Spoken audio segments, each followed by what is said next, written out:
इस वीडियो में आप मिशन बुनियाद एंट्रेंस एग्जाम लेवल 1 2026 टू 28 के सभी प्रश्नों का हल ट्रिक की सहायता से करना सीखेंगे। यदि आप लेवल 2 की परीक्षा पास करना चाहते हैं तो इस वीडियो को अंत तक जरूर देखें, क्योंकि लेवल 2 में भी इसी प्रकार के प्रश्न पूछे जाते हैं। नमस्कार, मैं अनिल आयतान। आइए अब हम इन प्रश्नों का हल 1 बाय 1 ट्रिक की सहायता से करते हैं। पहला प्रश्न है, समीर ने अपनी तनख्वाह का 3/5 किराए पर, 1/4 किराने पर और शेष अन्य खर्चों पर खर्च किया। यदि उसने अन्य खर्चों पर रुपये 1200 खर्च किए तो उसकी कुल तनख्वाह क्या थी, यानी उसका कुल वेतन कितना था, वो हमें ज्ञात करना है। तो इस क्वेश्चन को हम इस प्रकार हल करेंगे। हम मान लेते हैं कि माना कुल वेतन, तो कुल वेतन हम ये मान लेते हैं कि उसका रुपये x है। तो हमने ये मान लिया कि उसका वेतन रुपये क्या है, x है। खर्च उसने 3/5 किराए पर और 1/4 है वो किराने पर किया है। अब उनको हम जोड़ लेते हैं। खर्च जो किया है, एक तो किराए पर किया है, किराए पर, और प्लस में हमारे पास किस पर किया है, किराने पर किया है। तो खर्च जो किराने का है और किराए का है वो हम जोड़ लेते हैं। कुल वेतन का 3/5 है वो किराए पर किया है और कुल वेतन क्या है, x है। तो कितना हो जाएगा, 3/5 x हो गया ये, प्लस 1/4 है वो किराने पर किया है, तो 1/4 x हो गया। ये हमारे पास इसका खर्च आ गया है। तो अब एलसीएम लेते हैं, वो हमारे पास 20 आया है। तो 20 को 5 से भाग देंगे 4 को 3 से गुना करेंगे, 4 × 12x हो गया और 5 एकम 5 यानी 5x हो गया। तो ये हमारे पास कितना आ गया, 17x बटे हमारे पास क्या आ गया, 20 आ गया है। अब आगे देखिए, अब शेष खर्च जो है वो कितना रह जाएगा। तो शेष खर्च वो हमारे पास कितना दे रखा है, रुपये 1200 दे रखा है। लेकिन शेष खर्च कैसे निकलेगा, अब उसने कुल खर्च कर दिया 17x बटे 20 और कुल वेतन कितना है उसका x है। तो यदि कुल वेतन में से ये किराए और किराने के खर्चे घटा देंगे तो हमारे पास अन्य खर्चों के लिए जो रुपये 1200 है वो बच जाएगा। तो x में से 17x बटे 20 हम घटा देते हैं, बराबर हमारे पास रुपये 1200 हो गया। यहाँ पर एलसीएम 20 आ गया, तो 20 की x से गुना करेंगे, 20x माइनस 17x हो गया, बराबर हमारे पास कितना है, 1200 है। और 20x में से 17x गया कि 3x हो गया, बराबर 1200। और 20 को हम राइट हैंड साइड लेके जाएंगे तो ये मल्टीप्लाई हो जाएगा और x बराबर हमारे पास कितना आ जाएगा, देखिए 1200 गुणा में 20 बटे हमारे पास 3 हो गया, 3 चौके 12 और यानी 400 पे कट गया। तो ये हमारे पास आया है 8,000 रुपये आ गया। तो इस प्रकार उसकी जो उसने पूछी कुल तनख्वाह क्या थी, तो उसकी तनख्वाह कितनी है, रुपये 8,000 है। यह मान है ऑप्शन बी में दिया गया है। इस प्रकार ऑप्शन बी बिल्कुल सही है। नेक्स्ट क्वेश्चन, क्वेश्चन नंबर 2 है, एक वृत्ताकार ट्रैक की त्रिज्या 21 मीटर है। एक व्यक्ति 3 पूर्ण चक्कर और चौथे चक्कर का 75% पूरा करता है। कुल दूरी मीटर में कितनी होगी वो हमें ज्ञात करनी है। तो देखिए, वृत्ताकार ट्रैक दिया गया है और त्रिज्या दे रखी है और उसका हमें चक्कर पूरा करना है। इसका अर्थ ये हुआ कि एक ट्रैक का जो एक चक्कर जब हम पूरा करेंगे तो वो क्या कहलाती है, वो परिधि कहलाती है, यानी वृत्त की परिधि। और वृत्त की परिधि का जो सूत्र होता है वो क्या होता है, देखिए वृत्त की परिधि का जो सूत्र होता है वो होता है 2πr। r वृत्त की त्रिज्या है, वो कितनी दे रखी है हमारे पास, 21 दे रखी है।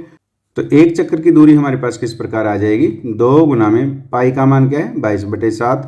अगर नहीं दिया तो यही लेना होता है, और गुणा में 21, तो 7 × 21 हो गया। तो अब इसकी हम गुणा करते हैं, 3 दूनी 6, 3 की 2 से की 6, 6 की 22 से करेंगे तो हमारे पास 132 मीटर आ गया।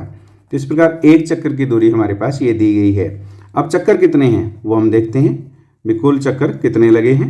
तो देखिए 3 तो उसने पूर्ण किए हैं, 3 चक्कर क्या किए, पूर्ण किए हैं। और चौथा चक्कर है वो 75% किया है। तो इसका अर्थ क्या हुआ, वो 75/100, यानी प्रतिशत जब भी दिया तो उसको हटा दो, तो बटे 100 कर देते हैं। 25 × 75, 25 चौके 100। तो ये कितना आ गया, 3 + 3/4 आ गया है। तो यहाँ पे एलसीएम लेंगे 4, तो 4 × 12 + 3 यानी 15/4 उसने चक्कर पूरे किए हैं। अब हम इसकी दूरी निकालते हैं। एक चक्कर की दूरी 132 मीटर है और कुल चक्कर है वो 15/4 है। तो इसके हम गुणा कर देते हैं, तो 15/4 गुणा में हम 132 कर देते हैं। 4 से कट गया, 4 × 12 और 4 × 12, तो 15 तिये 45, 15 तिये 45 और 4 कितने 49, तो 495 मीटर कुल दूरी आई है। यह मान है वो ऑप्शन सी में दिया गया है, तो इस प्रकार ऑप्शन सी बिल्कुल सही है। नेक्स्ट क्वेश्चन, क्वेश्चन नंबर 3 है, एक थैले में 400 गेंदें हैं जिनमें से 75 लाल, 55 सफ़ेद, 23 हरी और बाकी बहुरंगी है। बहुरंगी गेंदों का भिन्नांश यानी भिन्न निकालना है, दशमलव में ज्ञात कीजिए। तो बहुरंगी गेंदों का कुल गेंदों से हमें निकालना है।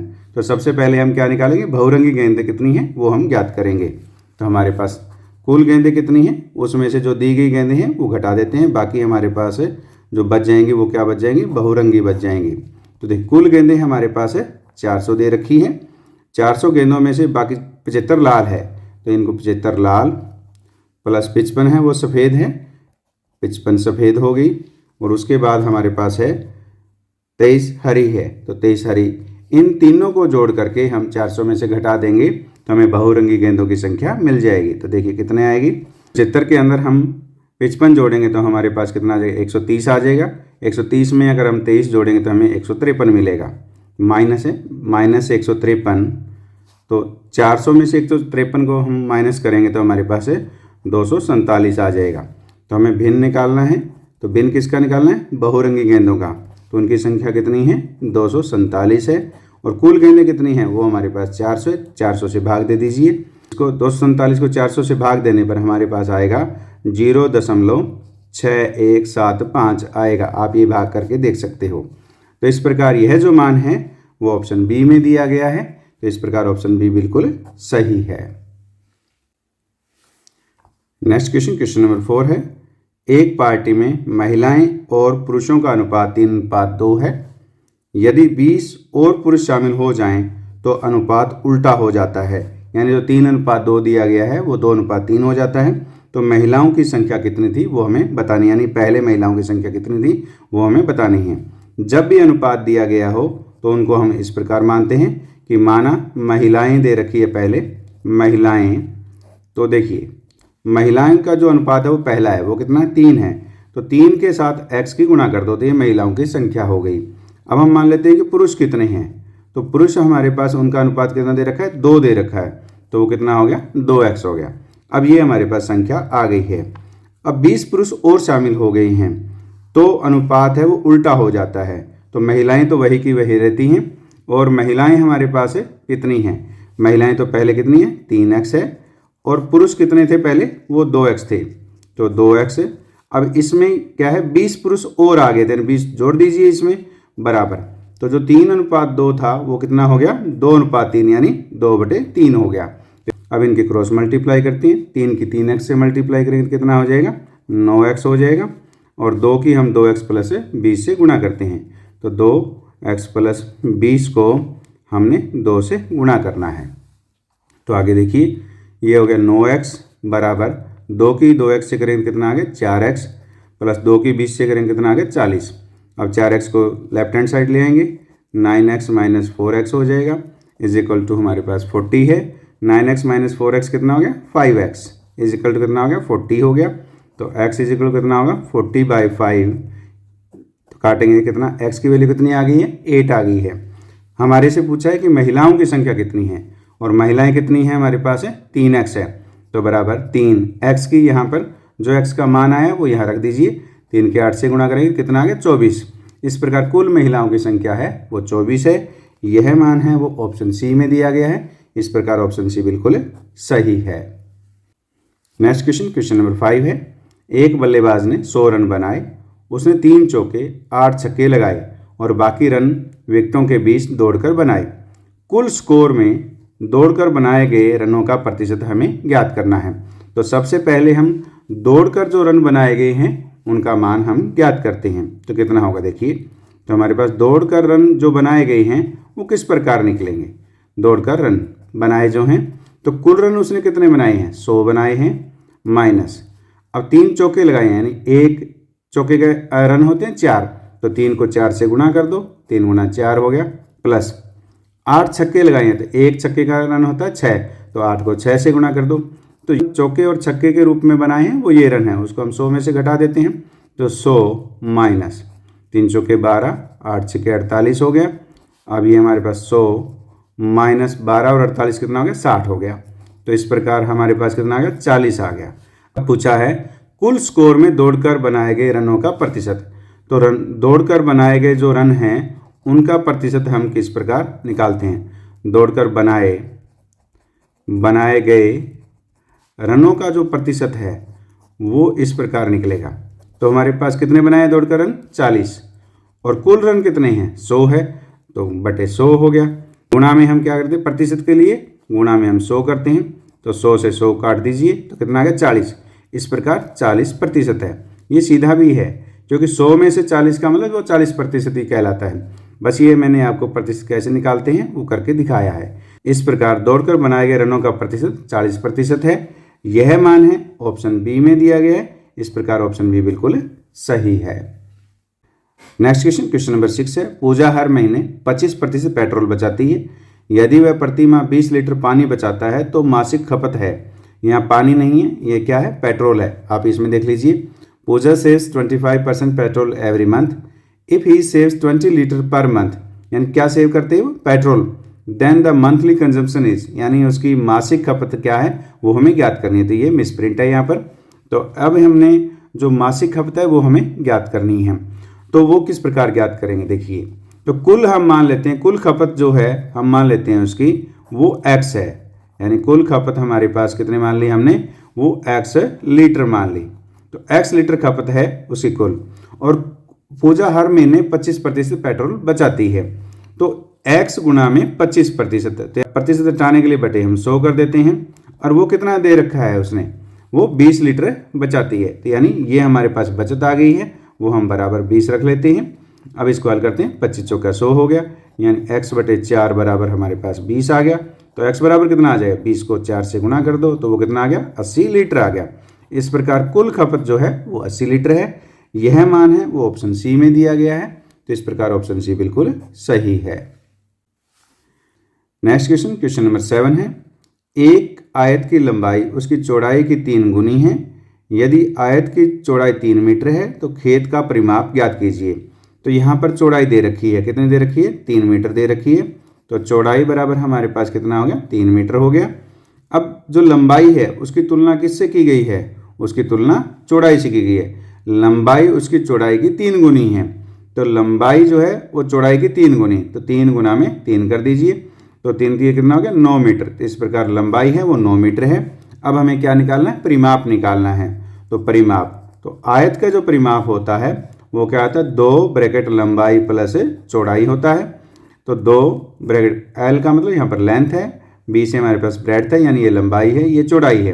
तो लंबाई कितनी दे रखी है, वो 9 मीटर दे रखी है, और चौड़ाई 3 मीटर है। तो 9 और 3 12, 12 दूना कितना है, 24 मीटर। 24 यहाँ पर क्या है, ये मीटर दे रखी है, और आंसर जो है वो सेंटीमीटर में दिए गए हैं सारे के सारे। तो अब यहाँ पर क्या है, ये मिसप्रिंट है, तो ये 24 मीटर है, लेकिन अब यहाँ सेंटीमीटर हैं सारे के सारे। जिस प्रकार हम ये मान लेते हैं कि या तो मीटर गलत है या सेंटीमीटर गलत है। तो ऑप्शन कौन सा हुआ, बी सही हुआ। इस प्रकार ऑप्शन बी बिल्कुल सही है। क्वेश्चन नंबर 8 है। एक आयत का परिमाप 30 सेंटीमीटर है। इसका क्षेत्रफल है वो 56 वर्ग सेंटीमीटर है। इसकी लंबाई और चौड़ाई क्या होगी वो हमें ज्ञात करनी है। तो हमने मान लिया कि जो लंबाई और चौड़ाई है वो लंबाई हम L मान लेते हैं, चौड़ाई हम B मान लेते हैं, और परिमाप हमारे पास कितना होता है, 2L + B होता है।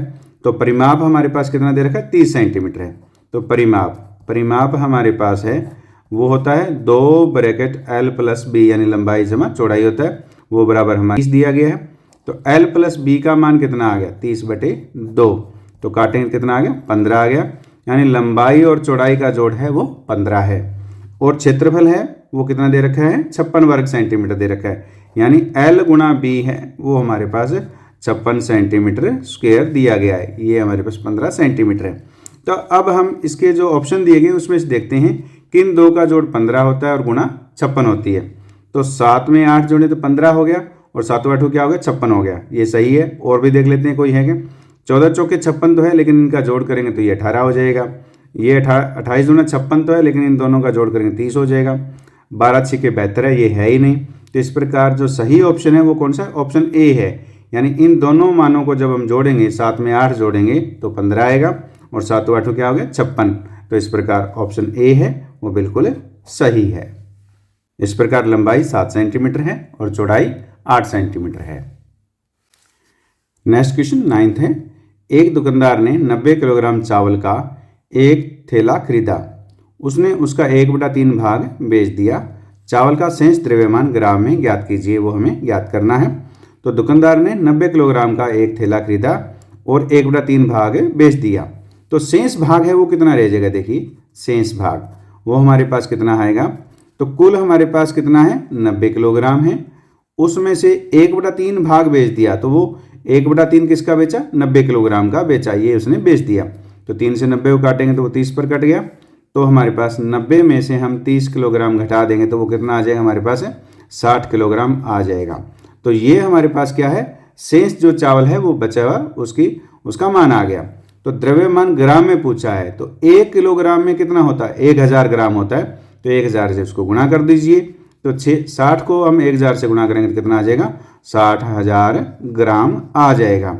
यह मान है वो ऑप्शन सी में दिया गया है। इस प्रकार ऑप्शन सी बिल्कुल सही है।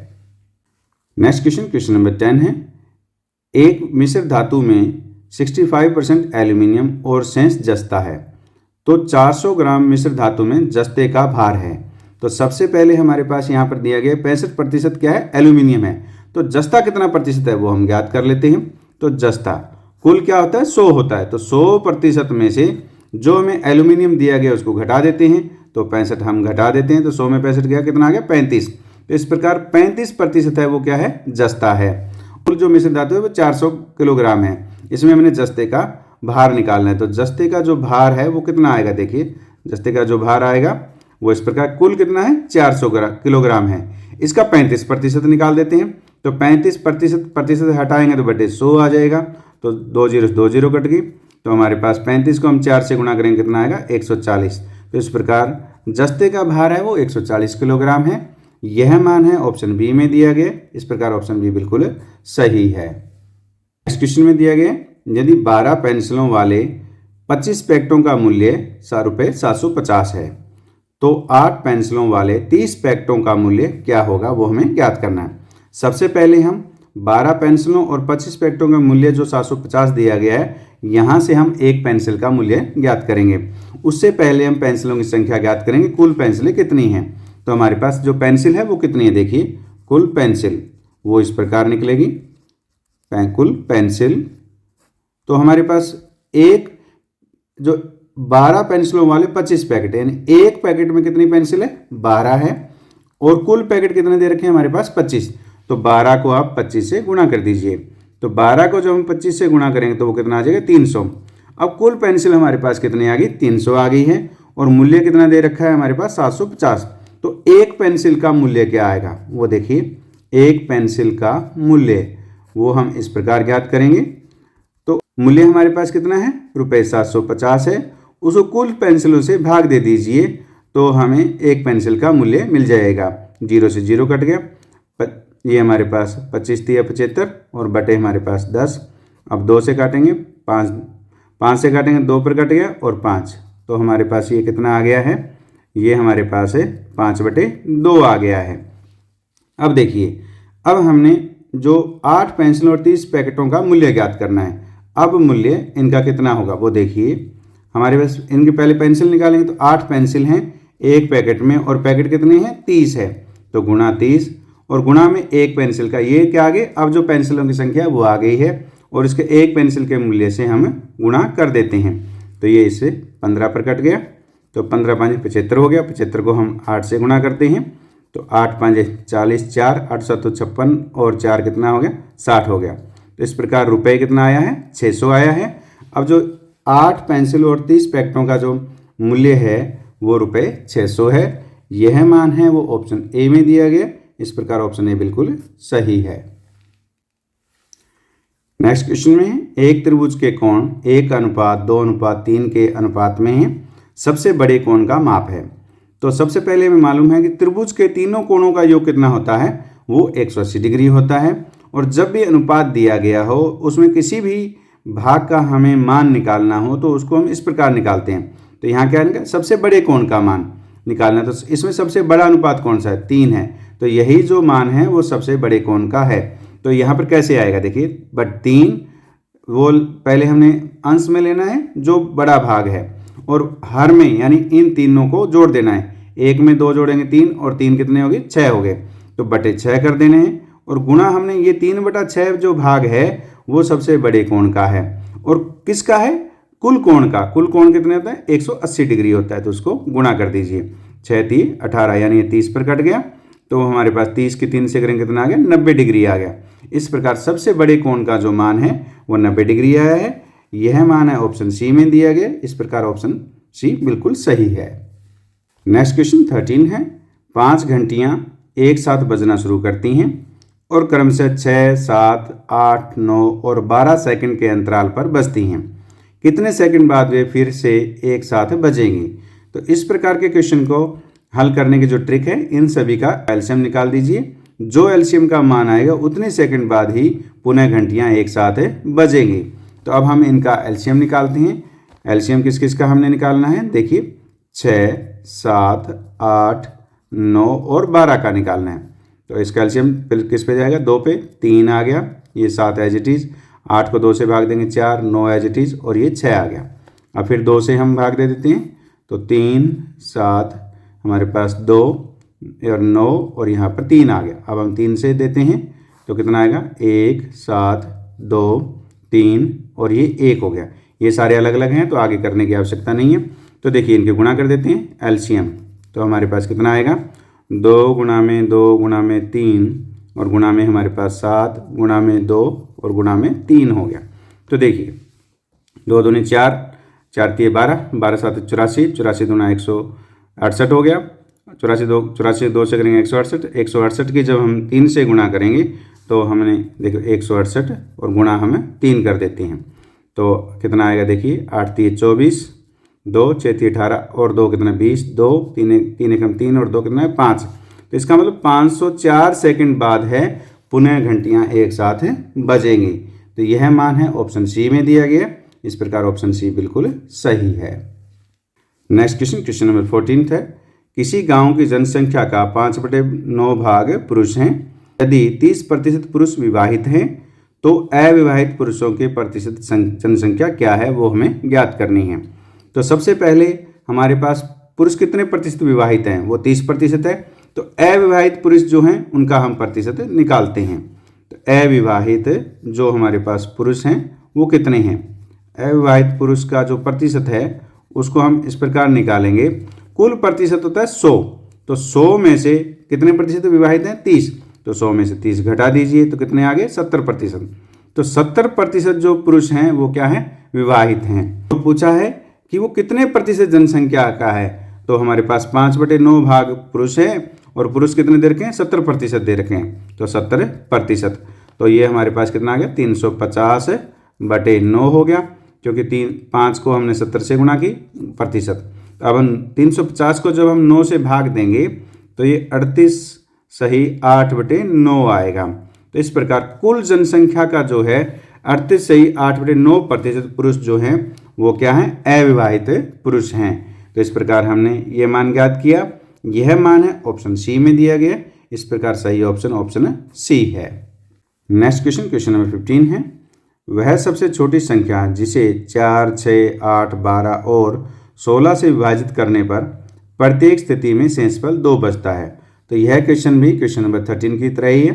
तो सबसे पहले वह सबसे छोटी संख्या ज्ञात करते हैं। वो ज्ञात करने का तरीका क्या है? जो ये संख्याएं दे रखी हैं उसका हमें एलसीएम ज्ञात करना है। तो हम एलसीएम ज्ञात करेंगे। जो हमारे पास दी गई है संख्याएं कौन कौन सी दे रखी हैं? 4 6 8 12 और 16 दे रखी है। तो इसका हम एलसीएम ज्ञात करेंगे। तो हमारे पास कैसे आएगा? 4 6 8 12 16। तो 2 पे काटते हैं तो हमारे पास 2 3 4 6 8 हो गया। फिर 2 पे जाएगा तो हमारे पास 1 3 2 3 और ये 4 पर आ गया। आगे फिर 2 पर जा रहा है तो ये 1 3 और ये 2 आ गया। अब आगे 3 पर फिर जाएगा, ये 3 पे काट देते हैं तो हमारे पास 1 1 1 1 और ये 2 बच गया। अब हम इसका एलसीएम निकालते हैं, इनके गुणा कर देते हैं। तो 2 गुणा में 2 गुणा में 2 गुणा में 3 आ गया। यानी इनके मल्टीप्लाई, यहाँ पर क्या बचा 2, तो इसके हम गुणा कर देते हैं। 3 दूनी 6, 6 दूनी 12, 12 दूना 24, 24 दूना कितना आ गया 48 आ गया।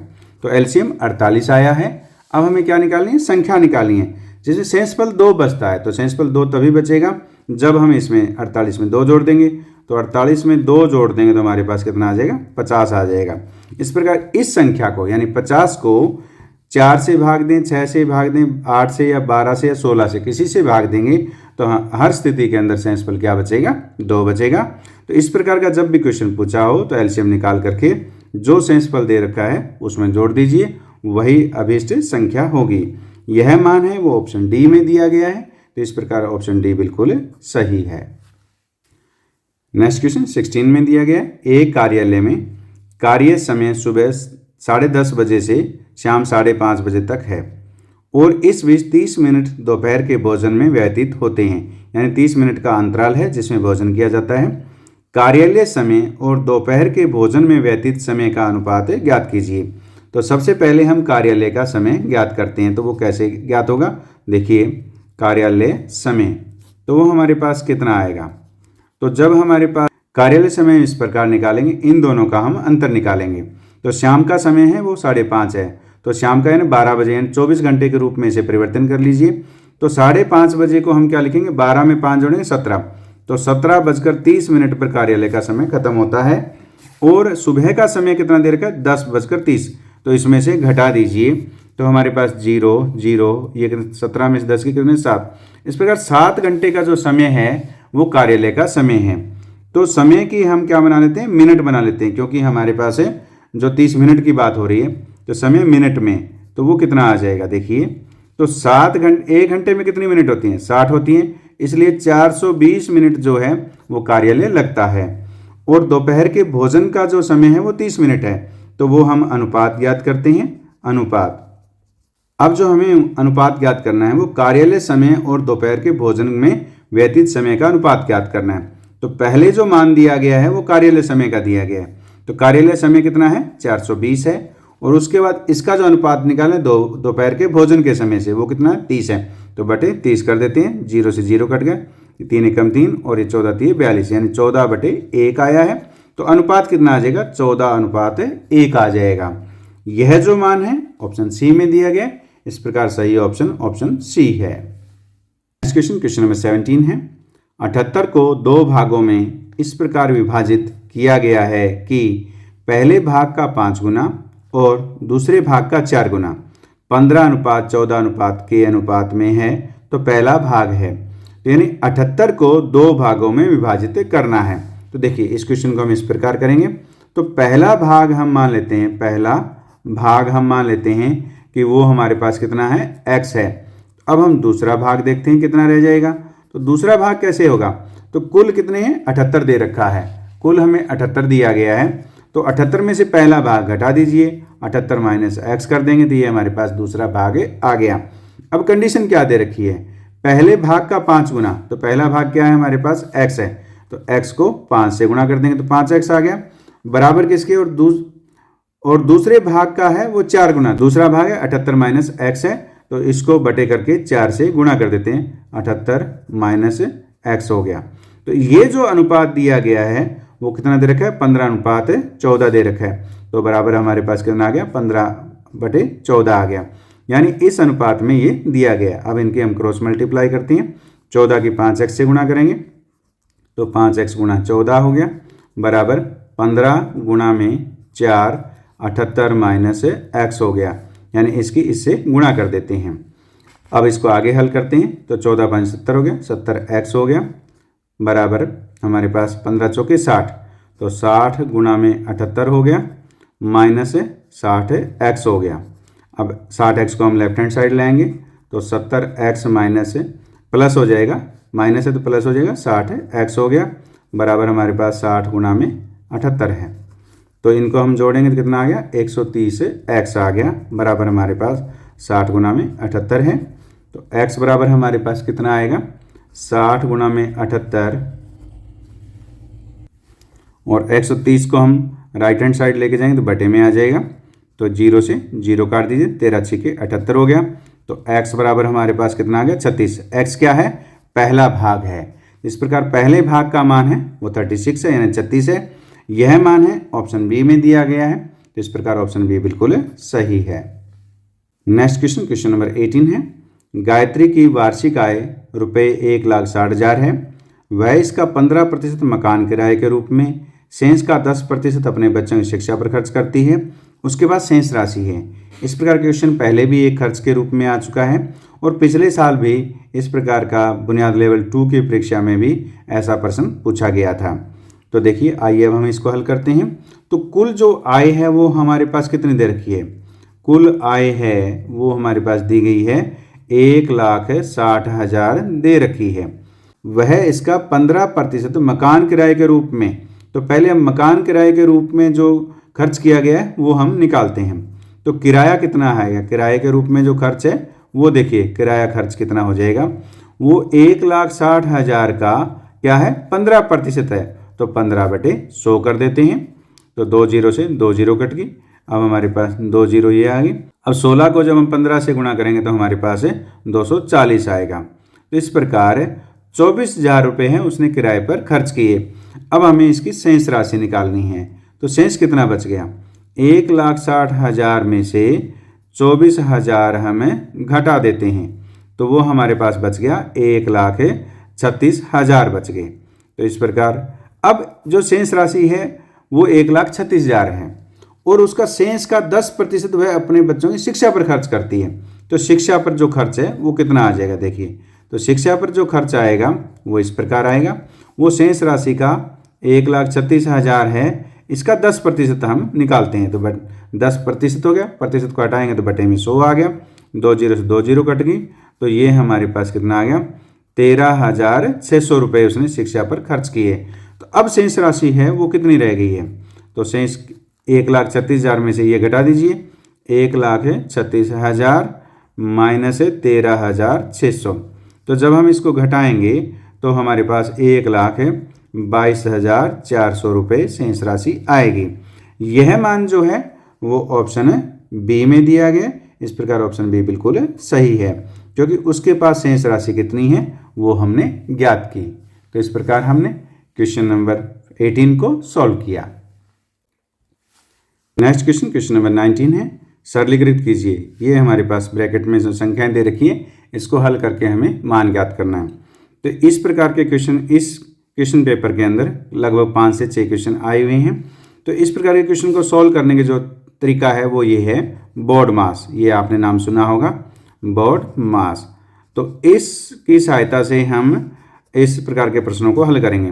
बी से क्या है? ब्रैकेट। ब्रैकेट चाहे अब जैसे छोटी ब्रैकेट है उसके बाद मझली ब्रैकेट फिर बड़ी ब्रैकेट, तो ये क्रम इसके अंदर होता है। ओ से क्या है? ऑफ है। ऑफ का मतलब का अर्थ यहाँ पर गुणा होता है, यानी गुणा करना होता है इसकी। डी से डिवाइड, एम से मल्टीप्लाई और ए से एडिशन हो गया और लास्ट में क्या हो गया? सब्ट्रैक्शन हो गया। तो इस क्रम में हमने इनको हल करना होता है। तो देखिए, सबसे पहले हमारे पास यहाँ पर 2 ब्रैकेट दे रखे हैं। तो ब्रैकेट में जो मान दिए गए हैं उनको सबसे पहले हम हल करेंगे। तो 21/4 प्लस 52/2 गुणा में हमारे पास 7/13 हो गया। और दूसरी ब्रैकेट में हमारे पास दे रखा है 3/7 माइनस 6/7। अब इसमें यहाँ पर क्या है? डिवाइड है। तो डिवाइड है सबसे, यानी ब्रैकेट के अंदर है, ऑफ तो है नहीं, तो डिवाइड है। डिवाइड को हल करेंगे तो डिवाइड को हम बदल देते हैं गुणा में, यानी मल्टीप्लाई में, और जो मान दे रखा है उसको पलट देते हैं। तो 12/9 है वो कितना हो गया? 9/12 हो गया। तो अब इसके बाद डिवाइड के बाद कौन है? मल्टीप्लाई। तो अब इन दोनों के बीच में मल्टीप्लाई है और इन दोनों के बीच में मल्टीप्लाई, इसको हल करते हैं। ये 13 चौके 52 हो गया और हमारे पास ये 2 दूनी 4 हो गया। अब देखिए 6 दूनी 12 हो गया। तो देखिए ये कितना आ गया? 21/4 प्लस हमारे पास कितना आ गया? 2 को 7 से गुणा करेंगे तो हमारे पास 14 आ गया। और अब यहाँ पर क्या है? 3/7 है माइनस हमारे पास कितना है? ऊपर 9 है और नीचे 7 और 2 है, तो 9/7 दूनी 14 हो गया। अब क्या है? इस ब्रैकेट का मान प्लस है, यहाँ पे माइनस, इनको अलग अलग हल कर लेते हैं। तो इसका 4 एलसीएम आएगा। 21 प्लस 14 चौके कितना हो गया? 56 हो गया। गुणा में 7 और 14 का एलसीएम है 14 आएगा।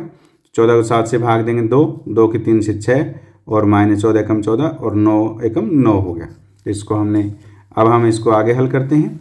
21 में हम 56 जोड़ देते हैं तो वो हमारे पास कितना हो गया? 77/4 हो गया, गुणा में 6 में से 9 घटा देते हैं तो कितना आएगा -3/14 हो गया। तो देखिए 11 7 77 और 7 दूनी 14 हो गया। तो 11 की 3 से गुणा करें तो -33 बटे कितना आ गया 8 आ गया। तो इस प्रकार इनको हल करने पर जो मान आया है वो -33/8 आया है। यह जो मान है वो ऑप्शन ए में दिया गया है। इस प्रकार ऑप्शन ए बिल्कुल सही है। नेक्स्ट क्वेश्चन भी इसी प्रकार का दिया गया है, तो इसको हम पहले लिख लेते हैं। तो क्वेश्चन नंबर 20 में 6 प्लस फिर हमारे पास ये ब्रैकेट है 4/3 प्लस सी ब्रैकेट है 3/4 -1/3 मल्टीप्लाई 3/2 और ये है। अब देखिए, अब इसमें हमने सबसे पहले क्या ब्रैकेट, तो सबसे पहले क्या सी ब्रैकेट के अंदर जो मान दिया गया है, जो अंदर वाली सबसे छोटी ब्रैकेट है उसको हल करते हैं। तो ये हमारे पास इसके अंदर ये सबसे पहले हम इसको हल करेंगे। तो देखिए इसमें क्या है, अब यहाँ पे ये माइनस है, यहाँ पर क्या मल्टीप्लाई है। तो सबसे पहले मल्टीप्लाई को 3 से 3 कट गया, तो 6 जमा हमारे पास 4/3 प्लस 3/4 माइनस क्या आ गया 1/2 आ गया। तो आगे हम हल करते हैं। 6 प्लस हमारे पास 4/3 प्लस, अब इसका एलसीएम लेंगे 4 आएगा, 3 - 2 2 दूनी 4 होते, 2 एकम 2 हो गया। तो देखिए अब हमारे पास 6 प्लस हमारे पास कितना 4/3 है प्लस हमारे पास कितना आ गया 3 में से 2 गया 1, तो 1/4 हो गया। तो ये यहाँ पर ब्रैकेट लगाने की आवश्यकता नहीं है क्योंकि मान आ गया है। अब हम इसको आगे हल करते हैं। तो 4 और 3 का एलसीएम लेंगे 12 आ गया, तो 4 चौके 16 और 3 एकम 3 हो गया। तो आगे देखिए 6 प्लस ये क्या गया 19/12 हो गया। अब देखिए, अब इसका हमारे पास लघुत्तम है वो 12 आ गया, तो 12 छिके 72 प्लस 19 हो गया। तो ये हमारे पास 81 और 10 कितना हो गया 91, 91/12 हो गया। इस प्रकार इसको हल करने पर हमारे पास जो मान आया है वो 91/12 आया है। यह मान है वो ऑप्शन सी में दिया गया। इस प्रकार सही ऑप्शन सी है। नेक्स्ट क्वेश्चन नंबर 21 है। राम और श्याम की आय का अनुपात 5:4 है और उनका व्यय अनुपात 3:2 है। यदि प्रत्येक व्यक्ति 16,000 रुपये प्रति माह बचाता है तो राम की मासिक आय ज्ञात कीजिए। राम कौन से पहले स्थान पर है, यानी इसकी हमें मासिक आय ज्ञात करनी है। तो हमारे पास राम की आय हम मान लेते हैं राम की आय किस प्रकार आएगी। देखिए हमारे पास अनुपात दे रखा है 5:4। 5 अनुपात जो है वो राम का है और श्याम का है 4, तो इसमें x की गुणा कर दो। तो जब भी अनुपात आए तो उसमें x की गुणा कर दो, 5 की x से गुणा करेंगे तो ये राम की आय आ गई। अब हम किसकी निकालते हैं श्याम की आय। तो श्याम की जो आय है वो अनुपात क्या दे रहे हैं 4, तो वो 4x हो गया। ये तो हमने आय मिल गई। अब इनका हमें खर्च देखते हैं। तो खर्च का अनुपात दे रखा है अलग अलग, तो वो हमारे पास व्यय का अनुपात 3 है और इसका क्या है 2 है। तो राम का खर्च है वो कितना आ जाएगा, राम का खर्च जो हमारे पास आएगा वो 3 है। अब पहले हमने x की गुणा कर दी, तो अब अनुपात दूसरा है तो उसमें x की गुणा नहीं करेंगे, उसमें y की करेंगे, तो 3y हो गया। और जो श्याम का खर्च है वो हमारे पास कितना हो गया 2y हो गया। अब देखिए, अब बचत क्या होती है, वो आय में से खर्च को घटा देते हैं तो वो हमारे पास बचत हो जाती है। यदि प्रत्येक की व्यक्ति की जो बचत है ₹1600 प्रति माह है, यानी दोनों की बचत क्या है समान है, तो दोनों की बचत समान कर लेते हैं। तो राम की आय क्या है 5x, 5x में क्या कर दें 3y घटा देंगे और बराबर 4x श्याम की आय है और खर्च है उसमें से 2y है वो घटा देते हैं। तो ये हमारे पास आय थी, ये हमारे पास खर्च था। तो 5x में से हमने 3y घटाया और 4x आय है और खर्च है 2y, तो ये क्या आ गई, ये बचत आ गई। ये राम की बचत है और ये क्या है श्याम की बचत है, और दोनों की बचत क्या है समान है। अब इसको हम आगे हल करते हैं। 5x और 4x को हम लेफ्ट हैंड साइड लेंगे तो माइनस का हो जाएगा, और 3y को राइट हैंड साइड ले जाएंगे प्लस का हो जाएगा और -2y। तो 5x में से 4x रह गया और 3y में से 2y गई y रह गया, यानी x का और y का मान है वो क्या है बराबर है। अब हमें राम की मासिक आय ज्ञात करनी है, लेकिन बचत हमारे पास दी गई है। तो राम की बचत है वो कितनी है, राम की बचत वो हमारे पास कितनी है, वो है 5x - 3y है। तो 5x - 3y और बराबर कितने दे रखी है, वो 1600 रुपये दे रखी है। लेकिन हमने ऊपर जो मान निकाला है x और y क्या है बराबर है, यानी y की जगह हम क्या रख देते हैं x रख देते हैं। तो कितना आएगा 5x - अब y की जगह हमने क्या रख दिया, x रख दिया, तो 5x माइनस कितना हो गया, 3x हो गया, बराबर हमारे पास 1600 है। तो 5x में से 3x घटाएंगे तो हमारे पास कितना आ जाएगा, 2x आ जाएगा, क्योंकि y बराबर क्या दे रखा है, x, वो हमने यहाँ पर ज्ञात किया है। तो हमारे पास 1600, तो x का मान कितना आएगा, 1600/2 हो गया, तो काटेंगे तो कितना आ जाएगा, 800 रुपये आ जाए। x का मान है वो 800 आया है। अब हमें राम की आय बतानी है, तो राम की आय कितनी है, 5x है, तो 5x यानी x का मान कितना है, 800, तो 800 से गुणा कर दो। तो 5 को जब 800 से गुणा करेंगे तो रुपये कितना आ गया, 4000 आ गया। ये किसकी आय है, ये राम की आय है। यह जो मान है वो ऑप्शन सी में दिया गया है। इस प्रकार ऑप्शन सी बिल्कुल सही है। नेक्स्ट क्वेश्चन 22 है, एक मिश्रण में अल्कोहल और पानी का अनुपात 3:2 है। यदि मिश्रण में 4 लीटर पानी मिला दिया जाए तो अनुपात 3:4 हो जाता है। दिए गए मिश्रण में पानी की मात्रा ज्ञात कीजिए। तो ये अनुपात में दे रखा है। तो पहले हम अल्कोहल की मात्रा देख लेते हैं, वो कितनी है। अल्कोहल, उसका जो अनुपात दे रखा है वो कितना दे रखा है, 3 दे रखा है, यानी और पानी का अनुपात क्या दे रखा है, 2। तो इसको हम 3x मान लेते हैं और पानी को हम क्या मान लेते हैं, 2x का मान लेते हैं। अब यदि मिश्रण में 4 लीटर पानी मिला दिया जाए तो अनुपात है वो 3:4 हो जाता है, यानी 3/4 हो जाता है। अब अल्कोहल है वो उतनी ही रहती है जितनी दे रखी है, और पानी क्या है, 2x है।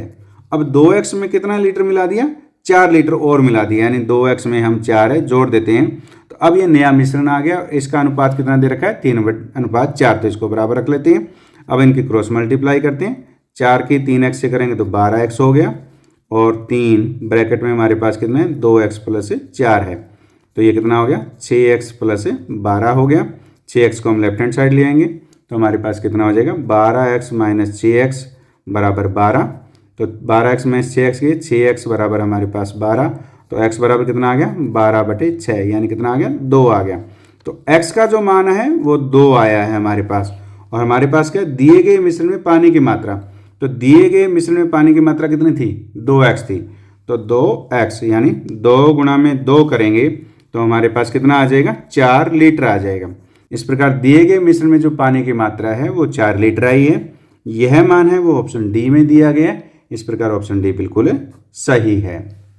नेक्स्ट क्वेश्चन, क्वेश्चन नंबर 23 है, 4/3 ऑफ 7 सही 3/7 -5 सही 3/5 भाग 3 सही 4/15 दे रखा है। अब इसको हल करना है। तो सबसे पहले हम इसको इस प्रकार लिखेंगे 3/4। तो इसमें बोर्ड मास का ही प्रयोग होना है, तो इसमें ब्रैकेट नहीं दे रखी है, बी और उसके बाद ऑफ दे रखा है। तो ऑफ का अर्थ होता है का, यानी मल्टीप्लाई। तो इसको हम बदल देते हैं मल्टीप्लाई, और इसकी सही तोड़ देते हैं। 7 की 7 से गुणा करेंगे 49, 49 और 3 कितने हो गए, 49 और 3 52, तो 52 हमारे पास 7 आ गया है। माइनस, अब इसके 5 की 5 से 25 और 3 कितना आ गया, 28/5 हो गया है। अब ये भाग एज इट इज रखेंगे, और 15 की 3 से गुणा करेंगे 45, 45 और 4 कितना 49, तो 49/15 हो गया। जो आएगा बोर्ड मास में कौन सा आएगा, डिवाइड। सबसे पहले डिवाइड में हल करेंगे, 4/3 गुणा 52/7 माइनस 28/5, और भाग को बदल देते हैं गुणा में, और जो दी गई संख्या है उसको पलट देते हैं, 15/49 हो गया। अब देखिए 5 दिए 15 हो गया, 7 7 49, 7 चौके 28 हो गया। अब हम गुणा को हल करेंगे, तो 4 की 52 से हम गुणा करेंगे तो हमारे पास कितना आ जाएगा, 208, और 3 की 7 से करेंगे 21 आ गया। अब इन दोनों के बीच में गुणा है तो इसको भी हल करते हैं, 4 3 हमारे पास 12 बटे हमारे पास कितना आ गया, 7 आ गया।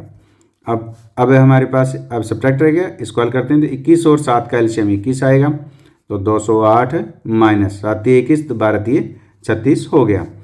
तो 208 में से 36 को घटा देते हैं, तो 8 में से 6 गए, 2 आ गए हमारे पास, 10 में से 3 गए 7, और हमारे पास कितना 1/21 आ गया। यानी जो मान आया है वो 172/21 आया है। यह जो मान है वो ऑप्शन ए में दिया गया। इस प्रकार ऑप्शन ए बिल्कुल सही है। नेक्स्ट क्वेश्चन, क्वेश्चन नंबर 24 है, एक परीक्षा में 1100 लड़के और 900 लड़कियां सम्मिलित हुई, यानी कुल लड़के हैं वो 1100 हैं और लड़कियां हैं वो 900 हैं जिन्होंने परीक्षा दी। 50% लड़के और 40% लड़कियां पास हुई। असफल छात्रों का प्रतिशत ज्ञात कीजिए। तो अब हमें असफल छात्रों का प्रतिशत ज्ञात करना है। तो पास लड़के कितने हुए, 50%, तो फेल लड़के कितने हुए, तो वो हम देखते हैं। फेल लड़के, तो उनका हम मान निकालते हैं पहले। तो देखिए कैसे आएगा। तो 50% पास हुआ, कुल प्रतिशत कितना था 100, 100 में से 50 गए, 50 रह गए, तो 50% लड़के वो फेल हुए हैं। वो किस में से हुए? 1100 में से हुए। तो 1100 का हम 50% निकालते हैं, तो प्रतिशत को हटाएंगे तो बटे में 100 आ गया। 2 जीरो से 2 जीरो कट गई, तो इस प्रकार हमारे पास कितना आ गया? 550 लड़के। तो 550 लड़के हैं वो फेल हो गए। अब लड़कियां जो फेल हैं वो कितनी हैं? देखिए फेल लड़कियां, उनकी संख्या कितनी होगी? हमारे पास पास लड़कियों का प्रतिशत है वो 40 दे रखा है, तो फेल कितनी होगी? 100 में से 40 घटा देंगे, कितनी होगी? 60%। 60% लड़कियां हैं वो फेल हो गई, और लड़कियों की संख्या क्या है? 900 है। तो 900 का हम 60% करेंगे तो वो जो फेल लड़कियां हैं उनकी संख्या आ जाएगी। प्रतिशत हटाने पर बटे 100 आएगा। 2 जीरो से 2 जीरो कट गई, तो 6 जीरो और 9 छः कितना हो गया? 54, यानी 540 लड़कियां हैं वो फेल हो गई हैं। अब हमारे से पूछा असफल छात्रों का प्रतिशत निकालिए। तो कुल जो फेल हुए हैं वो कितने हुए हैं? कुल फेल छात्र कितने हैं वो देखिए। वो हमारे पास 550 प्लस 540, तो वो हमारे पास कितना हो गया? 1090 हो गया। तो फेल का प्रतिशत, तो फेल का जो प्रतिशत है वो कैसे निकलेगा? तो फेल हुए हैं 1090, और कुल छात्र कितने हैं? 1100 प्लस 900 कितने हो गए? 2000। तो 1 जीरो से 1 जीरो कट गई, और प्रतिशत निकालने के लिए हम गुणा में 100 कर देते हैं, तो 2 जीरो से 2 जीरो कट गई। तो ये हमारे पास है 109/2 आया है। और क्योंकि प्रतिशत के लिए हमेशा मल्टीप्लाई में क्या करना होता है? 100 करना होता है, और जिसका प्रतिशत निकालना है वो ऊपर रखना होती है संख्या, और बटे में हमारे पास कुल संख्या होती है उसको रखना होता है। तो 109 को जब हम 2 से भाग देंगे तो वो कितना आएगा? 54.5% आ गया। इतने छात्र जो हैं वो फेल हो गए हैं। यह मान है वो ऑप्शन सी में दिया गया है। इस प्रकार ऑप्शन सी बिल्कुल सही है। नेक्स्ट क्वेश्चन नंबर 25 है। एक दुकानदार ने 2 किताबें ₹15 प्रति किताब के हिसाब से बेची। एक पर उसे 25% लाभ और दूसरी पर 25% हानि हुई। उसे प्रतिशत में कितना लाभ या हानि हुई? तो इस क्वेश्चन को सॉल्व करने की ट्रिक हमारे पास ये होती है कि जब लाभ और हानि प्रतिशत समान हो तो उसमें हमेशा हानि ही होती है। तो वो हानि प्रतिशत कितना होगा वो देखिए। तो हानि प्रतिशत, तो ये कितना है? 25 है, ये भी 25 है, तो 25 गुणा में 25 कर दीजिए और बटे में 100 कर दीजिए, और हमारे पास है साथ में प्रतिशत लगा दीजिए। तो 25 को 100 से काटेंगे तो वो 4 पर कट गया, तो यानी ये हमारे पास जो आएगा वो 25/4 प्रतिशत क्या आएगी? हानि आएगी। और यह मान है वो ऑप्शन सी में दिया गया है।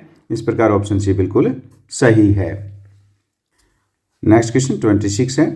अमित एक काम 4 दिन में कर सकता है, भोला इसे 5 दिन में कर सकता है। छोटू की मदद से उन्होंने काम 2 दिन में पूरा कर लिया, यानी तीनों ने, अमित और भोला प्लस छोटू मिलकर के उस काम को 2 दिन में पूरा कर सकते हैं। पता करो छोटू अकेले इसे कितने दिन में कर सकता है। तो जब इस समय काम और समय वाले क्वेश्चन होते हैं तो इसमें 1 दिन का कार्य निकालना होता है। तो अमित एक काम को 4 दिन में कर सकता है, तो अमित का 1 दिन का कार्य, तो अमित का 1 दिन का कार्य कितना बनेगा वो देखिए। 1 दिन का कार्य हमारे पास इस प्रकार आएगा। जो हमारे पास दिन दे रखे हैं कितने दिन में करता है? वो 4 दिन में करता है, तो 1 दिन में करेगा 1/4 भाग करेगा। ये हमारे पास 1 दिन का कार्य आ गया। अभी इसी प्रकार भोला का हमने 1 दिन का कार्य निकालना है, तो वो हमारे पास कितना आएगा? भोला है उसे 5 दिन में कर सकता है, तो 1 दिन में वो कितना भाग करेगा? वो कुल कार्य का 1/5 भाग करेगा। अब देखिए इसके बाद छोटू जो है, छोटू की मदद से उन्होंने काम 2 दिन में पूरा कर लिया, तो यानी तीनों ने मिलकर के काम कितने दिनों में किया? तीनों का कार्य 1 दिन का कितना आएगा? वो 2 दिन में पूरा करते हैं तीनों मिलकर के, तो 1 दिन में कितना आ जाएगा? 1/2 भाग आ जाएगा। तो अब हमने छोटू का कार्य 1 दिन का निकालना है, तो छोटू का 1 दिन का कार्य कितना होगा वो हम ज्ञात करेंगे। 1 दिन का कार्य, तो वो इस प्रकार आएगा। देखिए तीनों मिलकर के हैं वो 1/2, या तीनों 1 दिन में जो कार्य करते हैं वो 1/2 भाग करते हैं। तो ये तो तीनों के द्वारा हो गया, और ये अमित और भोला का हो गया। तो इन दोनों को जोड़ करके 1/2 में से घटा देंगे तो वो छोटू का 1 दिन का कार्य हमें मिल जाएगा। तो 1/4 प्लस 1/5। आगे हल करते हैं तो 1/2, तो हमारे पास माइनस, और इस 4 और 5 का एलसीएम लेंगे वो कितना आ जाएगा, 20 आ जाएगा। तो हमारे पास 5 + 4 हो गया। तो इस प्रकार 1/2 माइनस 9/20 हो गया। अब हम इसका एलसीएम लेंगे, 2 और 20 का जो एलसीएम है वो कितना आएगा, 20 आएगा। तो यहाँ पर कितना आ गया, 10 - 9, यानी 1/20 भाग छोटू 1 दिन में करता है। तो वो कार्य कितने दिन में करेगा, तो वो कार्य करेगा, इसको पलट दीजिए। तो जैसे हमने अमित है वो 4 दिन में कर सकता है एक काम को, तो 1 दिन में कितना करता है, वो 1/4 भाग करता है। तो यदि हमें भाग मालूम हो तो भाग को पलट दें तो दिनों की संख्या हमें मालूम हो जाती है। तो छोटू का कार्य है वो कितने का होगा, 20 दिन का कार्य होगा। तो इस प्रकार छोटू अकेला इसे 20 दिन में काम को पूरा करेगा। यह मान है वो ऑप्शन बी में दिया गया है। इस प्रकार ऑप्शन बी बिल्कुल सही है। नेक्स्ट क्वेश्चन नंबर 27 है। दक्षिण भारत यात्रा में शशि ने कार से 528 किलोमीटर और 340 मीटर, बस से 813 किलोमीटर और 20 मीटर और ट्रेन से 3254 किलोमीटर और 105 मीटर की यात्रा की। कुल दूरी कितनी हुई वो हमें ज्ञात करनी है, तो यानी इनको सभी को हमने जोड़ना है। तो शशि ने कार से जो यात्रा की है वो कितनी है, वो देखिए। तो कार से यात्रा की है वो की है 528 किलोमीटर और 340 मीटर। तो इसको पॉइंट लगा दीजिए 340 मीटर, क्योंकि 1 किलोमीटर में 1000 मीटर होते हैं। उसके बाद हमारे पास क्या 813 किलोमीटर है, किसके द्वारा है ये बस से यात्रा की हुई है। तो बस से आ गई है वो 813, और हमारे पास 20 मीटर है। तो 20 मीटर को हम जब किलोमीटर में बदलेंगे तो बटे में 1000 आएगा। तो हमारे पास कितना आ जाएगा, ये 0.020 किलोमीटर हो जाएगा। तो यानी यहाँ पे हमें 020 लगाना है। तो ये आपने यहाँ पर विशेष रूप से ध्यान रखना है। इस क्वेश्चन में सिर्फ यही पूछना चाहता है कि विद्यार्थी जो है वो किलोमीटर और मीटर के अंदर को किस प्रकार परिवर्तन कर सकता है। ट्रेन से वो उसने यात्रा की है वो 3254.105 मीटर की है। अब हम ये किससे की है, ट्रेन से यात्रा की है। तो अब हम इसको जोड़ देते हैं कि कुल यात्रा कितनी हुई। तो देखिए 5, 4 में 2 जोड़ेंगे तो हमारे पास कितना आ गया, 6 और 3 और 1 4 हो गया। पॉइंट 8 और 3 11 और 4 कितना 15, 1 3 और 1 4 और 5 कितना हो गया 9, 5 और 8 13 और 2 हमारे पास 15 और ये 4। तो यात्रा की जो कुल दूरी है वो 4595 किलोमीटर और 465 मीटर हुई है। यह मान है वो ऑप्शन डी में दिया गया है। तो इस प्रकार ऑप्शन डी बिल्कुल सही है। नेक्स्ट क्वेश्चन नंबर 28 है। दिए गए चित्र में x + y का मान ज्ञात कीजिए। ये हमें चित्र दिया गया है, इसमें x और y के जो मान है उनको जोड़ करके हमें मान बताना है कि वो कितना होगा। तो हमारे पास x मान यहाँ दे रखा है, y मान यहाँ दे रखा है। तो ये क्या है, CED का बाह्य कोण है। यदि हमें यह कोण मालूम हो जाए तो हम y का मान ज्ञात कर सकते हैं। तो यह कोण किसके बराबर है, ये इस कोण के बराबर है। क्यों, क्योंकि ये दोनों क्या है, शीर्षाभिमुख कोण है। तो ये 40 है तो इसका मान भी कितना हो गया है, 40 डिग्री हो गया है। दोनों कोण अंत अभिमुख कोण है और इन दोनों कोणों का योग किसके बराबर होगा, y के बराबर होगा। तो इस प्रकार y का मान कितना हो गया, 40 + 60 करेंगे कितना हो जाएगा, यानी ये 60 + 40 कर देते हैं तो वो हमारे पास कितना आ गया, 100 डिग्री आ गया। तो y का मान तो है वो 100 डिग्री आया है। अब हम x का मान निकालते हैं। तो ये क्या, x क्या है, ABE त्रिभुज का बाह्य कोण है और ये अंत अभिमुख कोण है दोनों। तो इन दोनों कोणों का योग ही x का मान होगा। तो यानी 75 + हम 40 कर देते हैं तो वो हमारे पास कितना आ गया, 115 डिग्री आ गया। अब हमारे से पूछा x + y, तो x + y यानी दोनों को जोड़ दीजिए। x का मान 115 है और y का मान है वो 100 है। तो ये कितना हो गया, 215 डिग्री हो गया। यह मान है ऑप्शन बी में दिया गया है। इस प्रकार ऑप्शन बी बिल्कुल सही है। नेक्स्ट क्वेश्चन नंबर 29 है। छाया वाले क्षेत्र का क्षेत्रफल ज्ञात कीजिए। तो ये हमारे पास ABCD एक आयत दिया गया है और इसमें ये क्या है, एक अर्धवृत्त है जिसमें व्यास क्या है, AC है। और इस अर्धवृत्त को छोड़ करके बाकी जो छायांकित भाग है इसका हमें क्षेत्रफल ज्ञात करना है। तो इसका क्षेत्रफल इस प्रकार ज्ञात होगा कि पूरे आयत के क्षेत्रफल में से अर्धवृत्त का क्षेत्रफल हम घटा दें तो छायांकित भाग का है हमें क्षेत्रफल मिल जाएगा। तो छायांकित भाग का जो क्षेत्रफल है वो इस प्रकार आएगा। क्षेत्रफल बराबर क्या आएगा, आयत का क्षेत्रफल में से हम क्या घटा दें, अर्धवृत्त का क्षेत्रफल घटा देते हैं, अर्धवृत्त का क्षेत्रफल। तो वो हम घटा देंगे तो हमें छायांकित भाग का क्षेत्रफल मिल जाएगा। तो आयत का क्षेत्रफल का सूत्र क्या होता है, लंबाई गुणा चौड़ाई। तो लंबाई कितनी है इसकी 28 है और चौड़ाई कितनी है इसकी 14 सेंटीमीटर। तो इसको गुणा कर देते हैं माइनस, तो वृत्त का क्षेत्रफल का सूत्र होता है पाई आर स्क्वायर। तो अर्धवृत्त का कितना होगा, 1/2 पाई आर स्क्वायर होगा। तो देखिए, और आर कितनी है, तो आर हमारे पास क्या है, आर बराबर है वो क्या है 1/2 AC है, 1/2 AC। क्यों, क्योंकि ये जो हमारे पास दिया गया ये व्यास है अर्धवृत्त का। तो व्यास की आधी क्या होती है, त्रिज्या होती है। तो वो हमारे पास कितना आ जाएगा, 1/2 गुणा में 14 करेंगे तो यानी वो कितना आ गया, 2 से 14 काटें 7। तो 7 जो सेंटीमीटर है वो क्या है, आर है। तो आर का मान हम यहाँ रख देंगे। तो बराबर जब हम 28 को 14 से गुणा करेंगे तो हमारे पास कितना आ जाएगा, 392 आ जाएगा, माइनस 1/2। और पाई का मान कितना होता है, 22/7 होता है। यदि नहीं दिया होता है, यदि दशमलव में दे रखा हो जैसे 3.14 तो वही मान लेना होता है। तो यहाँ पर आर का मान 7 सेंटीमीटर है, तो 7 गुणा में 7 कर दीजिए, क्योंकि आर का क्या है, स्क्वायर है। एक 7 से एक 7 कट गया, 2 से 22 को काटेंगे 11 पर कट गया। तो 392 माइनस 11 7 कितना हो गया, 77 हो गया। तो 77 घटा देंगे तो हमारे पास कितना आ जाएगा, तो 12 में 7 गए 5 और 8 में 7 गए 1 और हमारे पास कितना है 3 सेंटीमीटर स्क्वायर। इस प्रकार छायांकित भाग का जो क्षेत्रफल है 315 सेंटीमीटर स्क्वायर है। यह मान है वो ऑप्शन सी में दिया गया है। तो इस प्रकार ऑप्शन सी बिल्कुल सही है। नेक्स्ट क्वेश्चन नंबर 30 है, एम का मान ज्ञात कीजिए। ये हमारे पास समीकरण दे रखा है, हमें एम का मान ज्ञात करना है। तो पहले जो दिया गया समीकरण है 2m/3 है, उसको हम लिख लेते हैं 2m/3 माइनस 3m/5 हो गया और प्लस m है इज इक्वल टू कितना है 32 है। तो 3 और 5 का हम एलसीएम लेंगे तो वो कितना आ जाएगा 15 आ जाएगा। तो 15 को 3 से डिवाइड करेंगे 5 की 2m से मल्टीप्लाई करेंगे कितना आ जाएगा 10m हो जाएगा, माइनस 15 को हम 5 से डिवाइड करेंगे तो हमारे पास 3 के 3m से करेंगे तो 9m हो गया।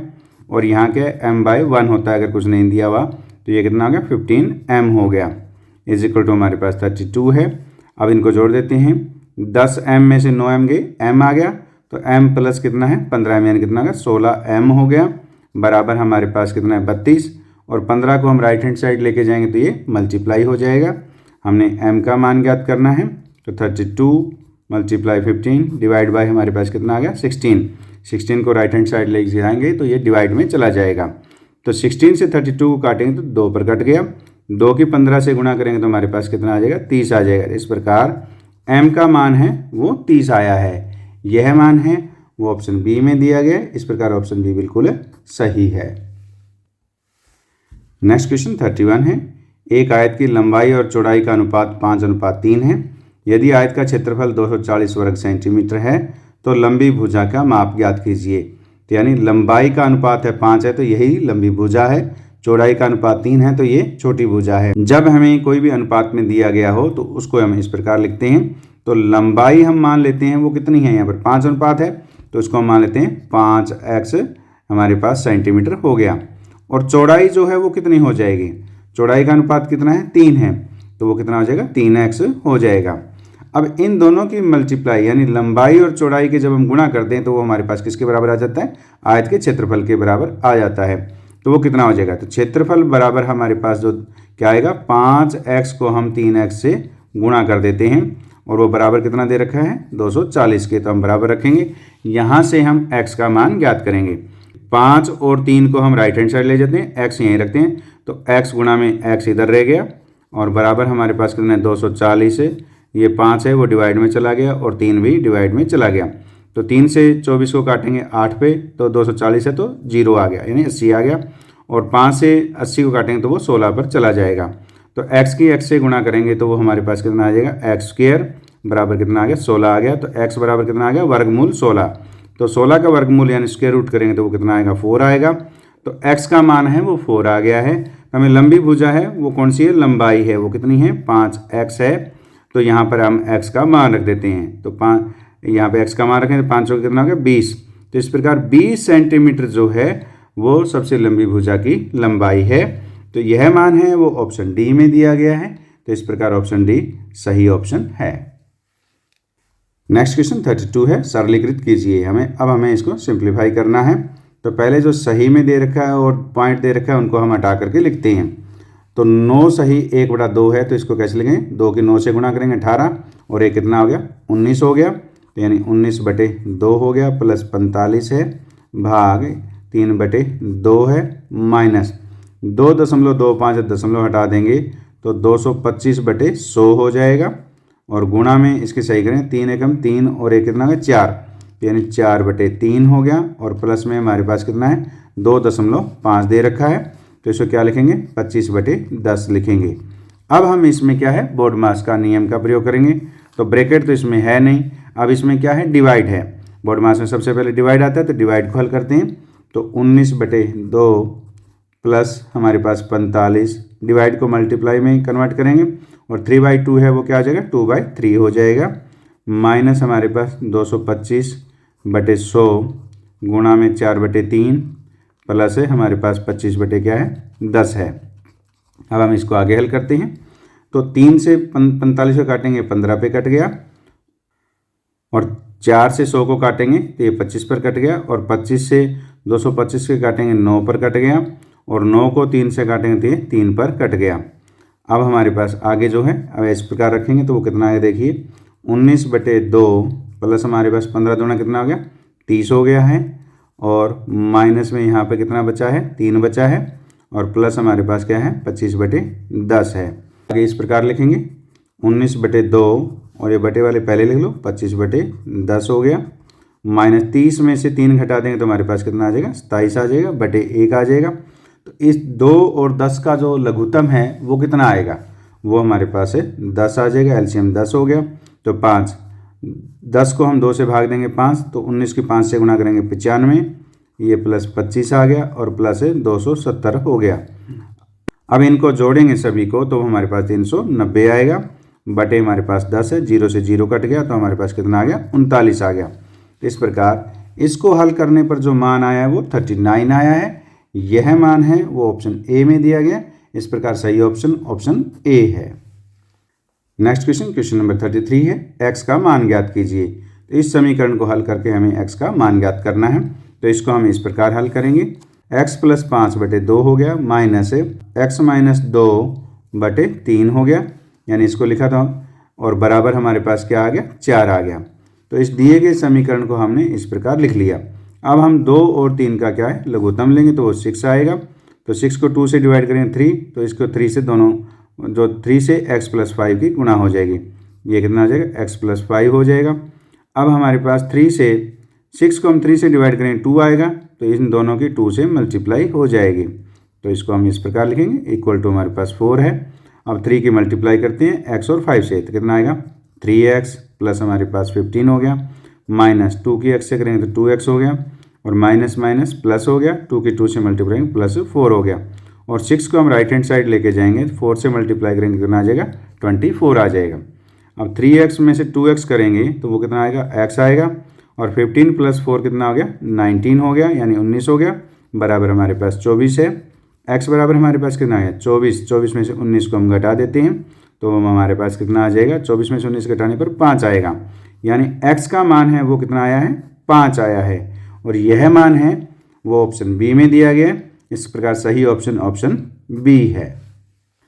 नेक्स्ट क्वेश्चन, क्वेश्चन नंबर 34 है, एक घनाकार डिब्बे के आधार का क्षेत्रफल 81 वर्ग सेंटीमीटर है। इसे दूध से भरने की लागत ₹42 प्रति लीटर की दर से ज्ञात कीजिए। तो घनाकार डिब्बा है उसके आधार का क्षेत्रफल दे रखा है, तो इससे सबसे पहले हम आधार का जो क्षेत्रफल दिया हुआ है उसके हम घन की भुजा ज्ञात करेंगे। तो घन की भुजा है वो कितनी आ जाएगी, तो देखिए वो इस प्रकार आएगी घन की भुजा। तो घन की भुजा जो आएगी, जो हमें आधार दे रखा है, तो आधार के क्षेत्रफल जो 81 है इसका वर्गमूल कर दीजिए। तो वर्गमूल 81, क्यों, क्योंकि जो घन होता है उसकी सभी भुजाएं क्या होती है समान होती है। तो घन का आधार है वो क्या है वर्गाकार होता है, और वर्गाकार होता है तो यानी उसकी भुजा गुणा में भुजा करते हैं तो क्षेत्रफल आता है। तो भुजा कितनी आ जाएगी, जो क्षेत्रफल दे रखा है उसका वर्गमूल करने पर आ जाएगी। इस प्रकार 9 सेंटीमीटर उसकी भुजा आई है। तो अब घन का हम क्या निकालेंगे, आयतन निकालेंगे। घन का आयतन तो वो क्या होता है, भुजा का क्यूब होता है। तो भुजा का जब हम क्यूब कर दें यानी घन कर दें तो हमें आयतन मिल जाता है। तो 9 का हमें क्यूब करना है, तो 9 का क्यूब करेंगे वो कितना आएगा, 729 आएगा। तो इस प्रकार घनाकार डिब्बे का जो आयतन है वो 729 सेंटीमीटर क्यूब आया है। अब हमें क्या दिया है, दूध भरने की लागत है वो ₹42 प्रति लीटर दे रखी है। तो हमें आयतन जो मालूम है वो सेंटीमीटर में मालूम है और जो लागत मूल्य है वो लीटर में दे रखा है। तो हमें पता है, हमें मालूम है कि 1000 सेंटीमीटर क्यूब बराबर क्या होता है, 1 लीटर होता है। यानी 1 लीटर बराबर किसके होता है, 1000 सेंटीमीटर क्यूब के बराबर होता है। तो अब हम लागत है वो हम ज्ञात करते हैं।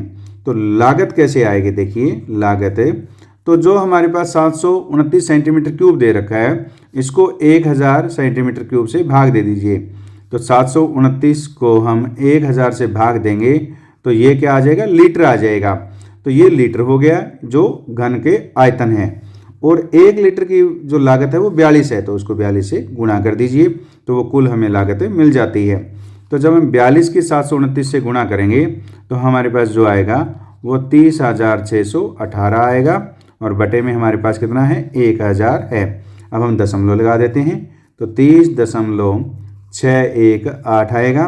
तो जो मूल्य है वो कितना हो जाएगा, ₹30.61 हो गया। ये जो है वो दूध भरने की लागत हमें मिल गई है। यह मान है वो ऑप्शन ए में दिया गया है। इस प्रकार सही ऑप्शन ए है। नेक्स्ट क्वेश्चन नंबर 35 है। पंकज के पास 96 कंचे हैं, अरुण के पास 63 कंचे हैं।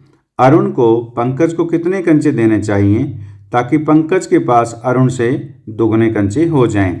तो पंकज के, अब पूछा क्या है, पंकज के पास अरुण से दुगने कंचे हो जाएं, यानी पंकज के पास है वो अरुण के कंचे हैं उनसे क्या है, दुगने हैं। तो पहले हम अरुण के पास जो कंचे हैं वो कितने हैं वो देखिए।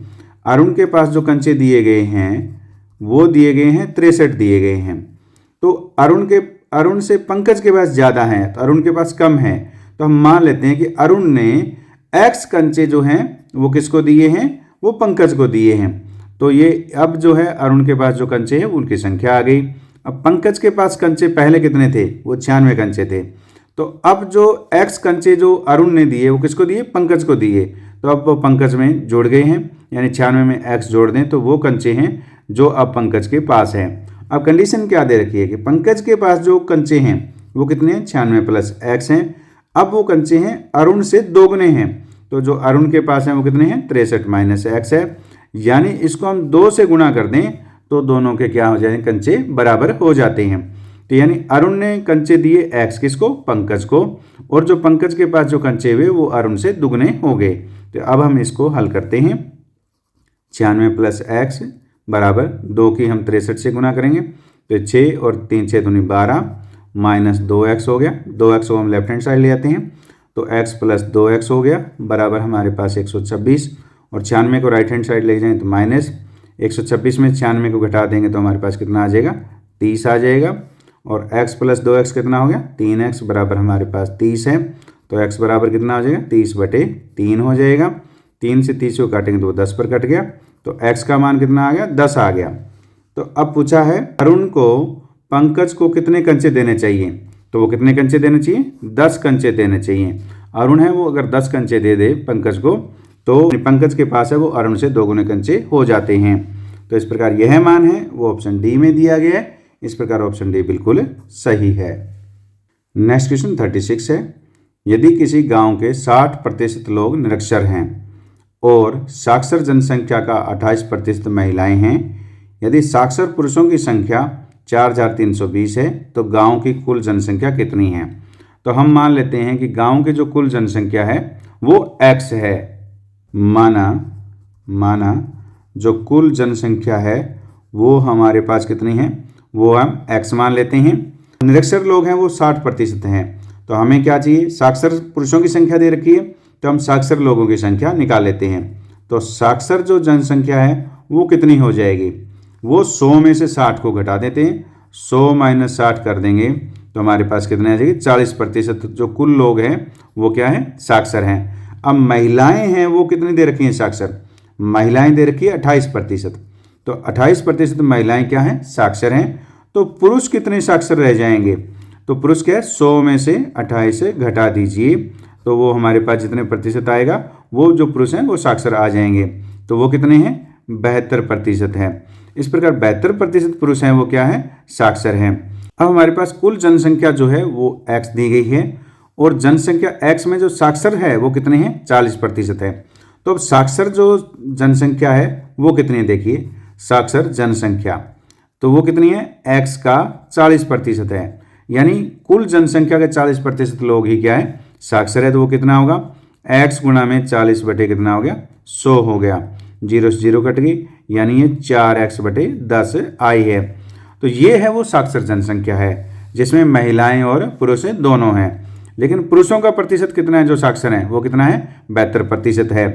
तो x 4x बटे 10 का 72% क्या है पुरुष हैं वो साक्षर हैं और इनका जो मान है वो कितना दे रखा है 4320 दे रखा है। तो वो बराबर रखिए 4320। तो यहाँ से हमें कुल जनसंख्या मिल जाएगी।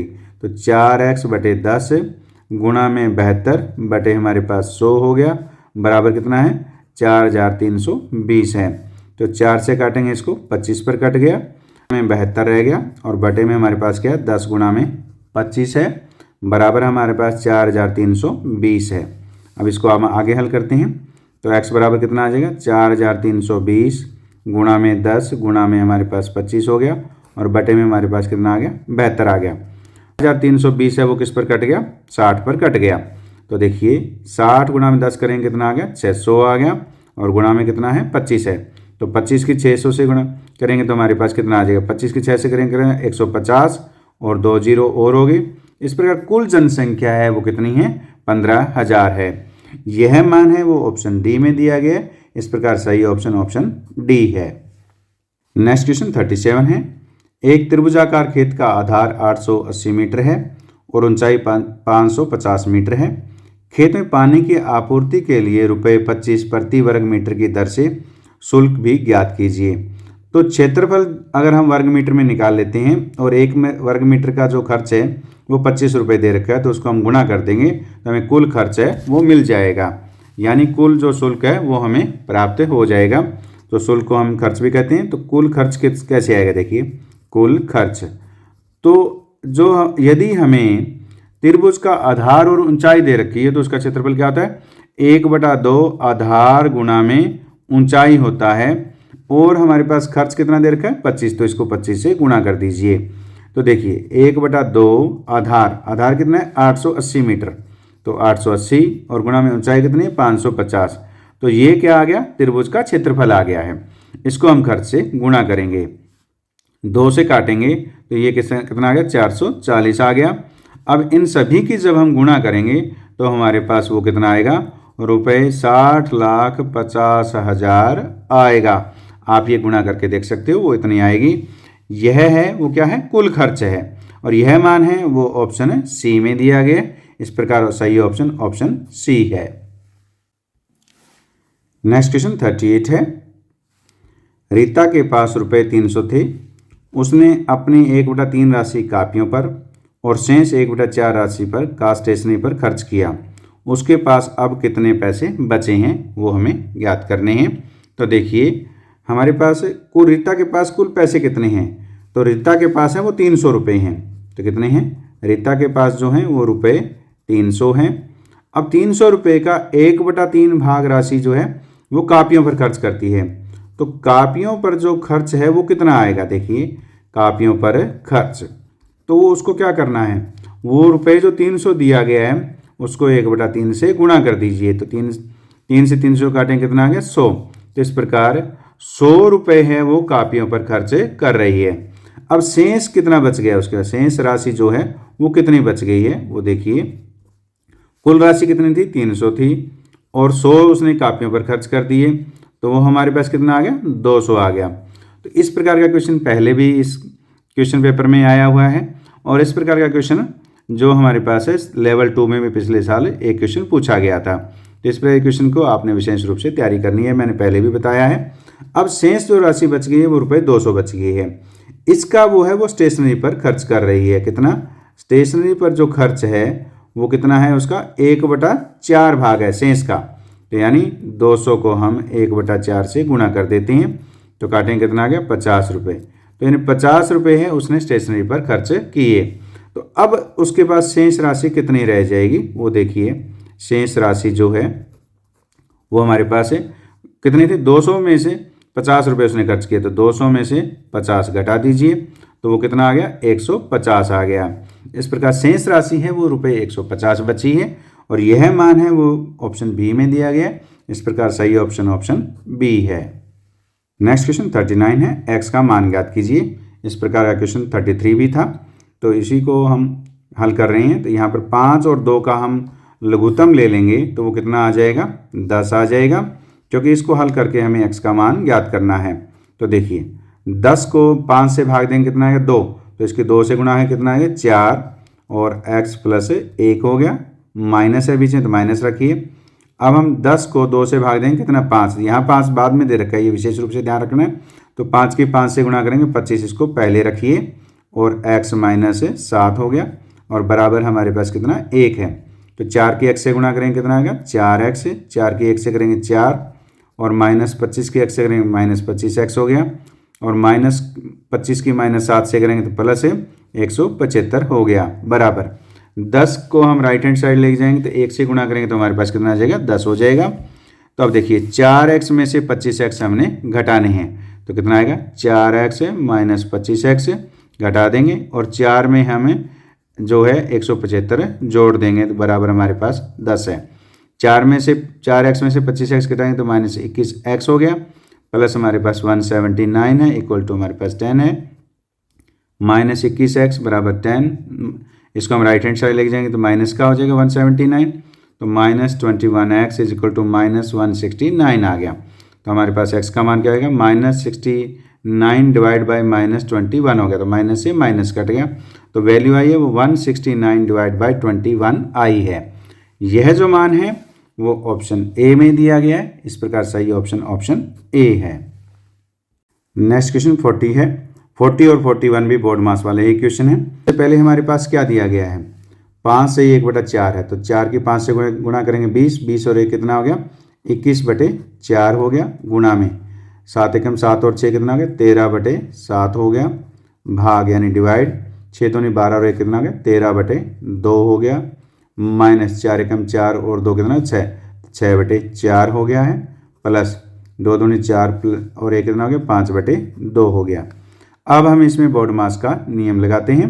तो बोर्ड मास में सबसे पहले क्या आता है, डिवाइड, जिन दो अंकों के बीच में डिवाइड हो उनको हल करना होता है सबसे पहले। तो 21/4 गुणा में 13/7, भाग को गुणा में बदलेंगे तो ये संख्या पलट जाएगी, 2/13 हो जाएगी, माइनस 6/4 प्लस कितना है 5/2 है, 13 से 13 कट गया तो ये कितना आ जाएगा, 21/4 है, गुणा में हमारे पास कितना है 2/7 है, माइनस 6/4 है और प्लस हमारे पास 5/2 है।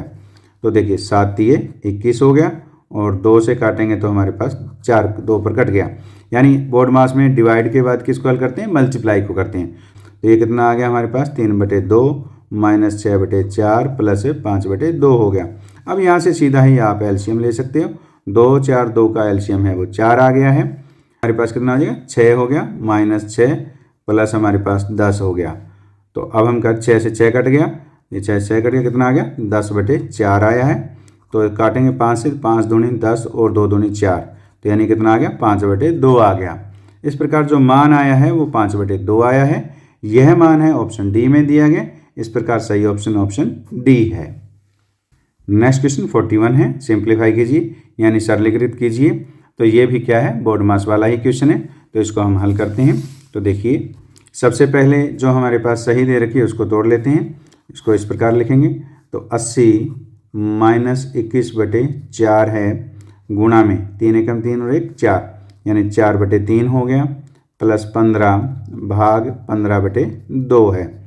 तो आगे देखिए 80 माइनस 21/4 गुणा में 4/3 प्लस 15। जो अब बोर्ड मास का नियम हम प्रयोग कर रहे हैं, तो बोर्ड मास में जहाँ सबसे पहले क्या है, डिवाइड है, तो डिवाइड को हल करेंगे तो ये मल्टीप्लाई में, और 15/2 कितना हो जाएगा, 2/15 हो जाएगा। अब हम डिवाइड के बाद किसको करते हैं, मल्टीप्लाई को। तो अब इन दोनों के बीच में मल्टीप्लाई है तो इसको हल करेंगे, 15 से 15 कट गया। इन दोनों के बीच में भी मल्टीप्लाई तो इसको हल करते हैं, 4 से 4 कट गया, और ये किस पे कट गया, 7 पर कट गया। तो ये कितना आ गया, 80 माइनस ये 7 हो गया, प्लस हमारे पास कितना हो गया, 2 हो गया। तो यानी 82 में से हमने क्या घटाना है, 7 घटाना है। तो 82 में जब 7 को घटा देंगे तो हमारे पास कितना आ जाएगा, 75 आ जाएगा। इस प्रकार इसको हल करने पर मान 75 आया है। यह मान है वो ऑप्शन बी में दिया गया। इस प्रकार सही ऑप्शन बी है। नेक्स्ट क्वेश्चन 42, सिंप्लीफाई कीजिए यानी सरलीकृत कीजिए। ये भी क्या है, बोर्ड मास वाला ही है। तो इसको हम किस प्रकार हल करेंगे, तो देखिए सबसे पहले हमारे पास है जो बोर्ड मास का नियम है, उसको मैं यहाँ पर दोबारा बता रहा हूँ आपको। तो इसको इस प्रकार लिखते हैं, BODMAS लिखते हैं। तो सबसे पहले क्या है, ब्रैकेट किसी भी प्रकार की हो वो सारी हल करनी होती है। उसके बाद क्या है, ऑफ का मतलब का, फिर है डिवाइड, और उसके बाद क्या करना होता है, मल्टीप्लाई, फिर एडिशन, और फिर सब्ट्रैक्शन। तो यहाँ पर सबसे पहले ऑफ भी दे रखा है और ब्रैकेट भी दे रखा है। तो सबसे पहले हम क्या करेंगे, ऑफ को तो का लिख दें, का मतलब गुणा, इनको तो गुणा लिख देंगे, और ब्रैकेट के अंदर दी गई संख्याएं हैं उसको हम सॉल्व करेंगे। तो देखिए तो वो कैसे होगा, तो ये कितना आएगा, 6/5। ऑफ का अर्थ क्या होता है, गुणा। तो और फिर अब इसके सही तोड़ लेते हैं, ब्रैकेट में 3 3 9, और एक कितना आ गया, 10/3 हो गया है, माइनस 2 दूनी 4 और 1 5/2 हो गया है, और प्लस में हमारे पास कितना है, देखिए प्लस 21/5। ऑफ का अर्थ क्या है, गुणा, ये गुणा हो गया है, और हमारे पास 21 दूना 42 और 5 कितना हो गया, 47/21 माइनस 2 हो गया है। ये हमारे पास हो गया। अब इसको आगे हल करते हैं। तो 6/5 गुणा में 3 और 2 का लघुत्तम लेंगे, वो 6 आएगा। 6 को हम 3 से डिवाइड करें 2, तो ये कितना है 20, माइनस ये कितना हो जाएगा 15 हो जाएगा, और प्लस हमारे पास 21/5 है, मल्टीप्लाई हमारे पास यहाँ पर 21 एलसीएम आएगा, तो 47 माइनस 21 की 2 से गुणा करेंगे 42 हो गया। अब आगे सोल्व करते हैं, 6/5 मल्टीप्लाई 20 में से 15 के कितने रह गए, 5, तो ये कितना आ जाएगा, 5/6 हो जाएगा, प्लस 21/5 गुणा में 47 में से 42 के कितना आ गया, 5/21 हो गया। तो 21 से 21 कट गया, 5 से 5 कट गया, ये भी 5 से 5 कट गया, 6 से 6 कट गया। तो इसको करेंगे तो कितना 1 आ गया, और इसको हल करने पर भी 1 आया, तो कितना आ गया, 2 आया है। इस प्रकार जो इसको हल करने पर जो वैल्यू आई है वो 2 आई है। यह जो मान है वो ऑप्शन सी में दिया गया है। इस प्रकार ऑप्शन सी सही ऑप्शन है। नेक्स्ट क्वेश्चन 43 है। रोहित को अपने खजाने की खोज प्रतियोगिता में 999 ठोस सोने के सिक्के मिले। सभी सोने के सिक्कों का वजन एक जैसा है। रोहित जानता है कि 111 सोने के सिक्कों का वजन 2.22 किलोग्राम है। तो 999 सोने के सिक्कों का कुल वजन कितना होगा। तो ये बहुत आसान क्वेश्चन है। 999 को 111 से भाग दे देंगे, और फिर हम 2.22 से गुणा कर देंगे, तो वो कुल वजन हमें मिल जाएगा। क्योंकि 111 सोने के सिक्कों का वजन ये दे रखा है, कितना, 2.22 किलोग्राम दे रखा है। तो देखिए 999 बटे हम 111 कर देते हैं, और गुणा 2.22 है, तो इसको क्या आएगा, 222 बटे हमारे पास कितना हो गया, 100 हो गया।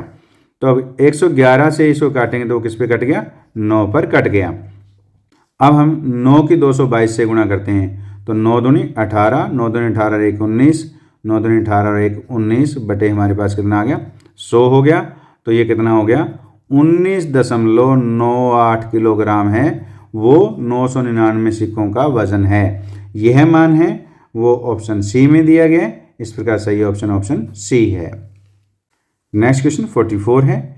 एक त्रिभुज की भुजाएं 2:4:3 के अनुपात में हैं और उसका परिमाप 36 सेंटीमीटर है। उसकी सबसे बड़ी भुजा की लंबाई क्या है, वो हमें ज्ञात करनी है। जब भी हमें अनुपात दे रखा है तो सबसे बड़ा अनुपात कौन सा है, इसमें 4 है, तो वो 4 अंश में रखिए, और डिवाइड में क्या, अनुपातों का योग कर दीजिए। 2 + 4 कितना है, 6, और 6 में 3 जोड़ें कितना है, 9 आ गया। और गुणा में कुल जो भाग दे रखा है, कुल जो परिमाप कितना दे रखा है, 36 दे रखा है, तो 36 से गुणा कर दीजिए। तो इस प्रकार जो सबसे बड़ी भुजा है वो हमें मिल जाएगी। 36 को 9 से काटेंगे 4 पर, 4 चौके कितना आ गया 16। इस प्रकार सबसे बड़ी भुजा की लंबाई है वो 16 सेंटीमीटर आई है। यह मान है वो ऑप्शन बी में दिया गया है। इस प्रकार सही ऑप्शन बी है। तो इस प्रकार किसी भी भुजा का यदि हमें मान निकालना हो, यानी हमें अगर यदि पहली भुजा का निकालना है तो 2/9 करेंगे गुणा में 36, दूसरी का निकालना है 4/9 गुणा में 36, तीसरे का निकालना 3/9 गुणा में 36 करेंगे तो हम तीनों भुजाओं की लंबाई भी ज्ञात कर सकते हैं।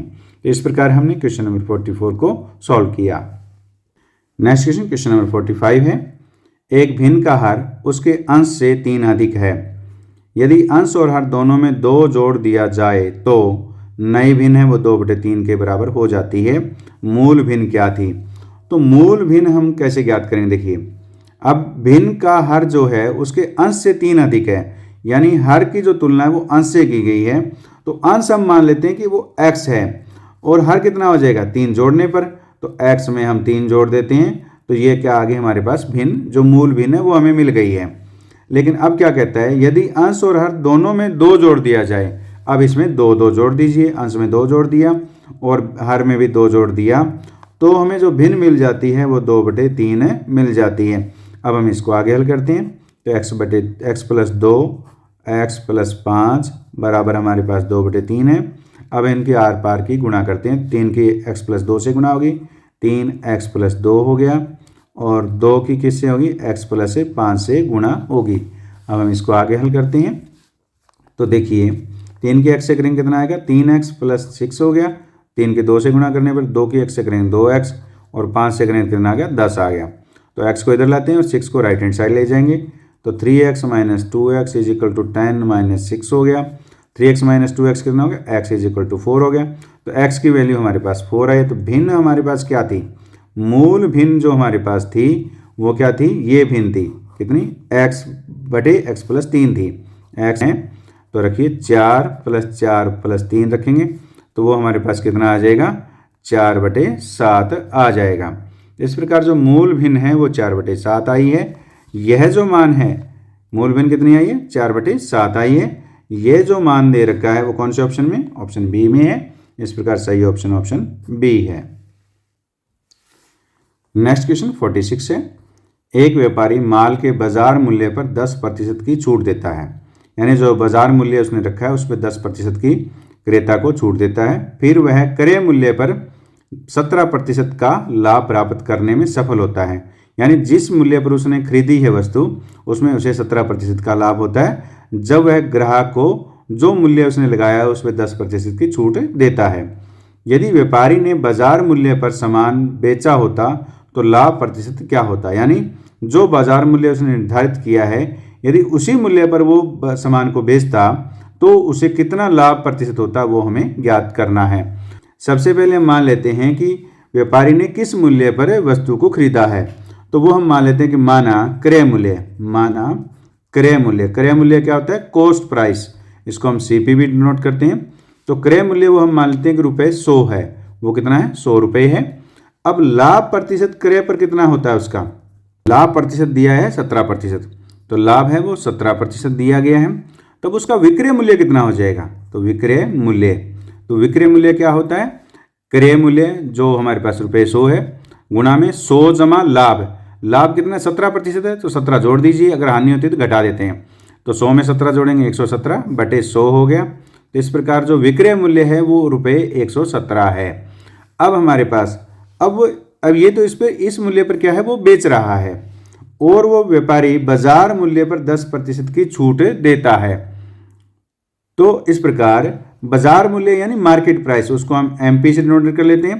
तो मार्केट प्राइस पर वो 10% की छूट देता है। तो 100 में से 10 घटा दीजिए और 100 में से क्या करना है, 10 घटा देंगे और बटे में हम क्या कर देंगे, 100 कर देंगे। तो वो उसका क्या आ जाएगा, विक्रय मूल्य आ जाएगा। विक्रय मूल्य कितना है, 117 है।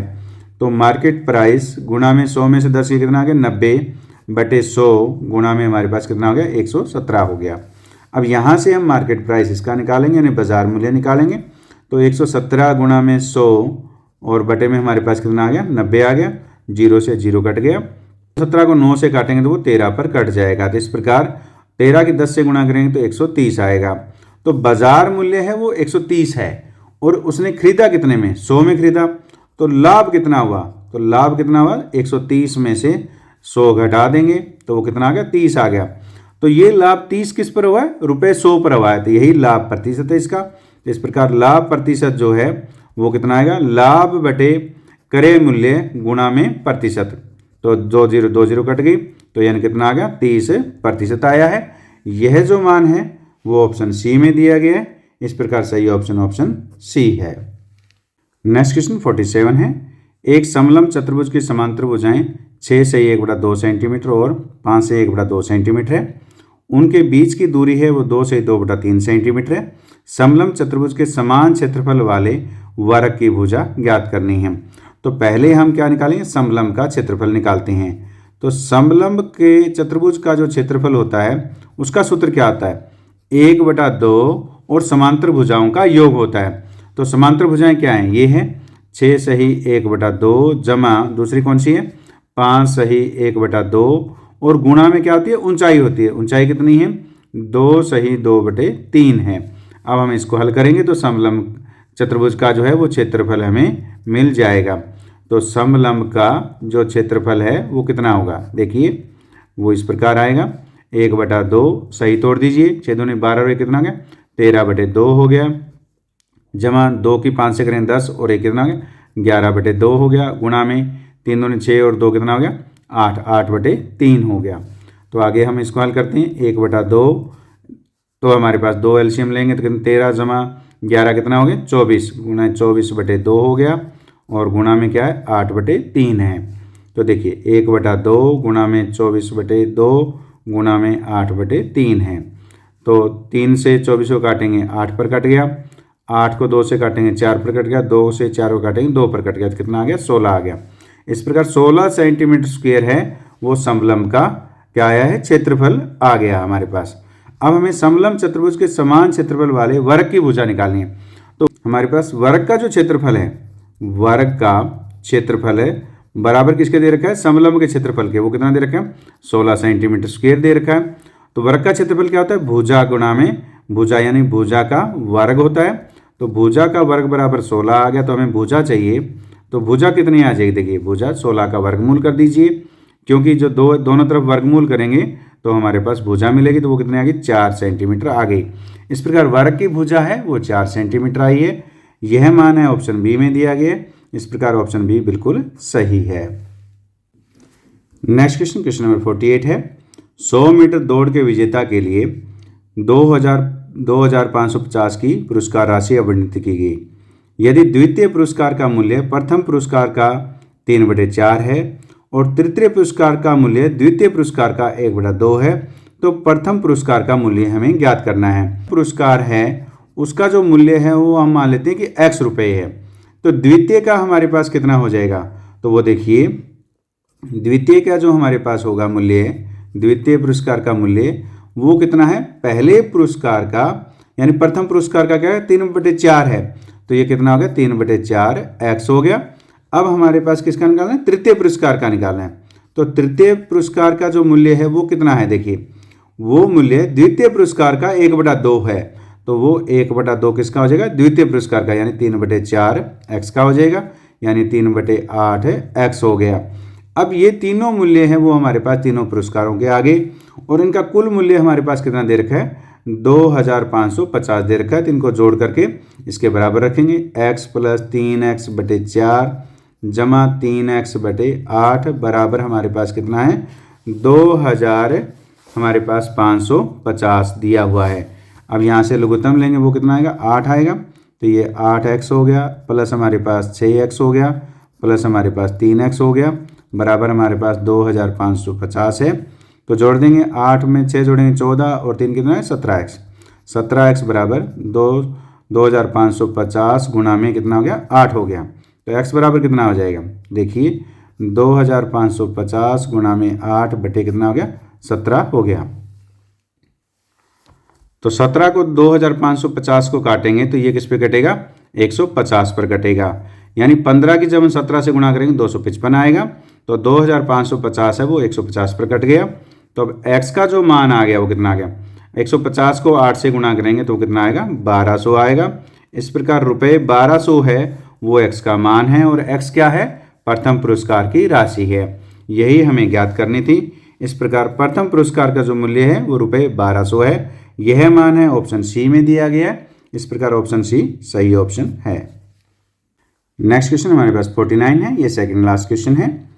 जितेंद्र के पास कुल 222 बिल्डिंग ब्लॉक हैं, ट्रक सेट और टावर सेट हैं। प्रत्येक ट्रक का वजन 120 ग्राम और प्रत्येक टावर का वजन है वो 84 ग्राम है। यदि दोनों सेट में बराबर ब्लॉक हैं तो ट्रक सेट का वजन और टावर सेट से कितना अधिक है। तो देखिए कुल ब्लॉक हमारे पास कितने दे रखे हैं। कुल ब्लॉक जो है हमारे पास दिए गए हैं वो देखिए कितने दिए गए हैं, वो दे रखे हैं 222 दे रखे हैं।